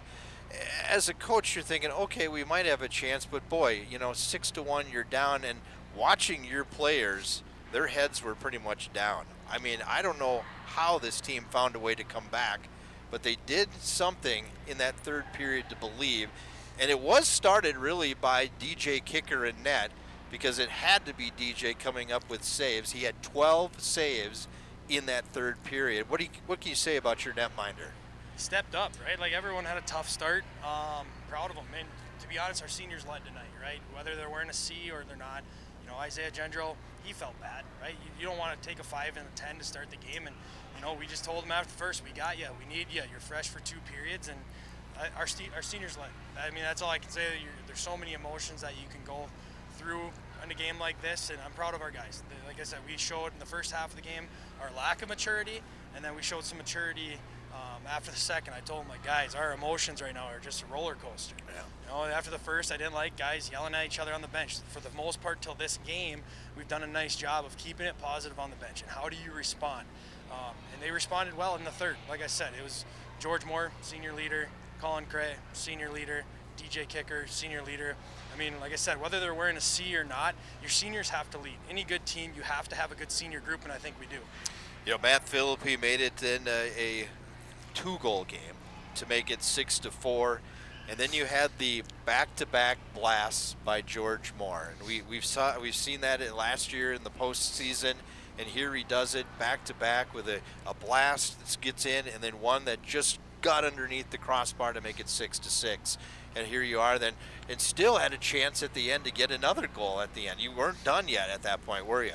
No, and like I said, if the 2 goals, I told our guys, if the 2 goals told us anything in the second period, he was a little shaky, I thought. I thought he's a good goalie, and I think he was fighting it a little bit tonight.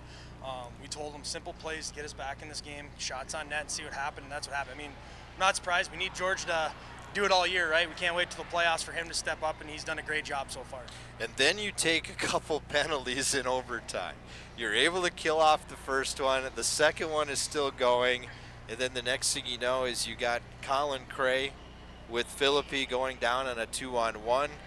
The puck, didn't get past the netminder. Philippi's able to get it somehow back to Cray, and it goes into the net, and it's pandemonium here at the rink. Yeah, like I said, we have to clean up our penalties. We have to. Sooner or later, it's going to hurt us.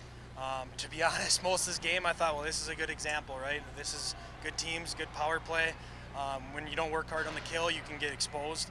But going forward, we have to clean up our penalties. It's gonna hurt us sooner or later.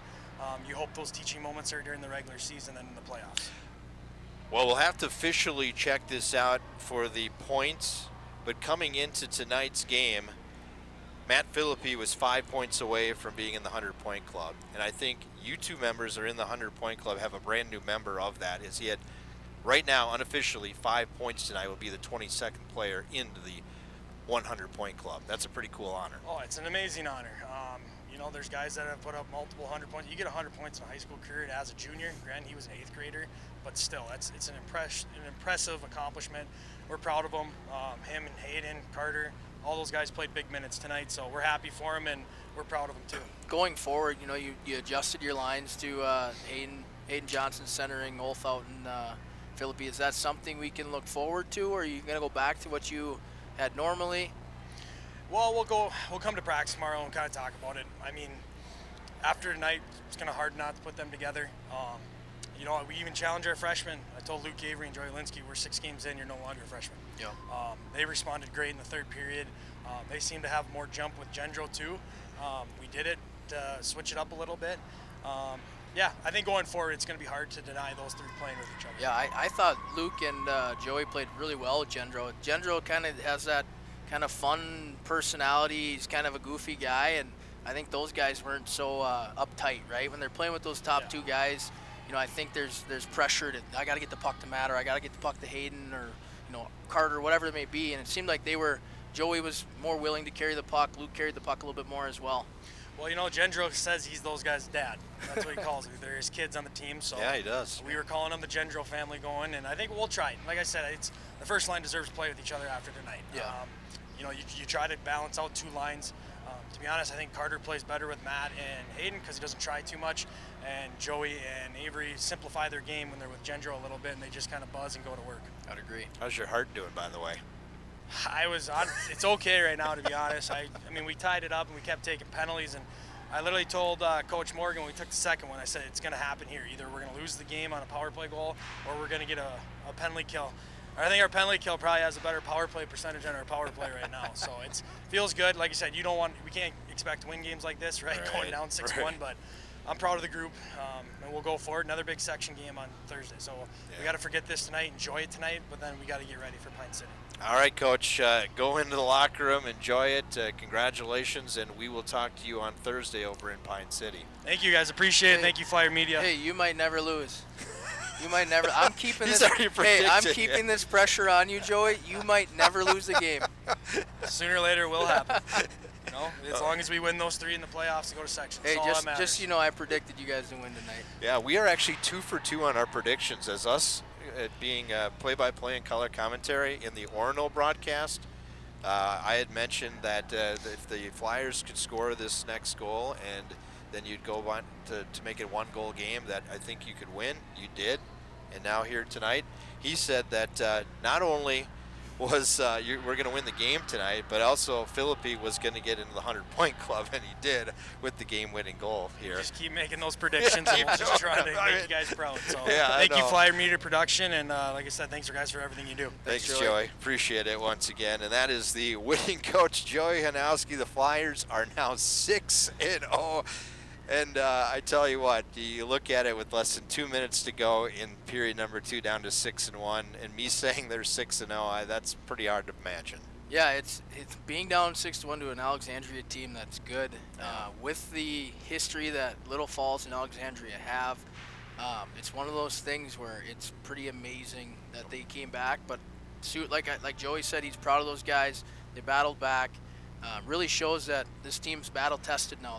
They've seen some of the better play in the state, with Orono now and Alexandria being in the top 20, that they can compete. So hopefully this gives them a little more confidence and they can keep working on it. What a show it was here tonight, wasn't it?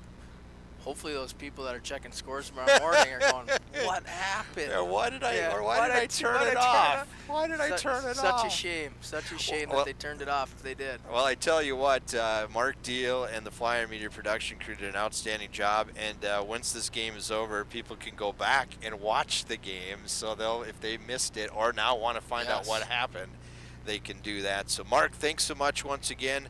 All the student body behind us. We're going to actually wrap up our Flyer Media Production broadcast. We'll keep it, Ryan, back at the station at Q92. We're going to keep it here, but we're going to wrap up our Flyer Media Production broadcast. Coming up next on Flyer Media Productions, our next hockey game, I believe, is next Thursday when the Flyers are taking on Cambridge Isani. There it is, on the 16th. Jamie Pettit will be here. I will not be here for that one, and Jamie will have a guest for that, so I'm not sure who he's got yet, but I'm sure you're probably a leading candidate because you're 2-0 so far. Maybe we'll get a Kuchar sighting in the arena. There's a possibility. Hopefully we can see Tony Kuchar's smiling face. I can't say I can't say anything right now. I don't know who's going to be here, but I know Jamie will be here, so that'll be our next game, and then obviously we have a couple more games with Sauk Rapids Rice and Brainerd too. I'm looking forward to that game. Yeah, that should be a good game too, and get that rivalry back again. Bemidji, even looking forward farther than Brainerd, Bemidji's going to be a good game as well. Bemidji's having a great season. Right. You see our camera operator Peyton Rocco. Thanks for him, and also to Mark Deal behind the scenes, as they were the ones basically taking care of it, making us sound great. So once again, thanks for watching on Flyer Media Productions. Until next week, Wesley Witashik, James Hershey saying Good night.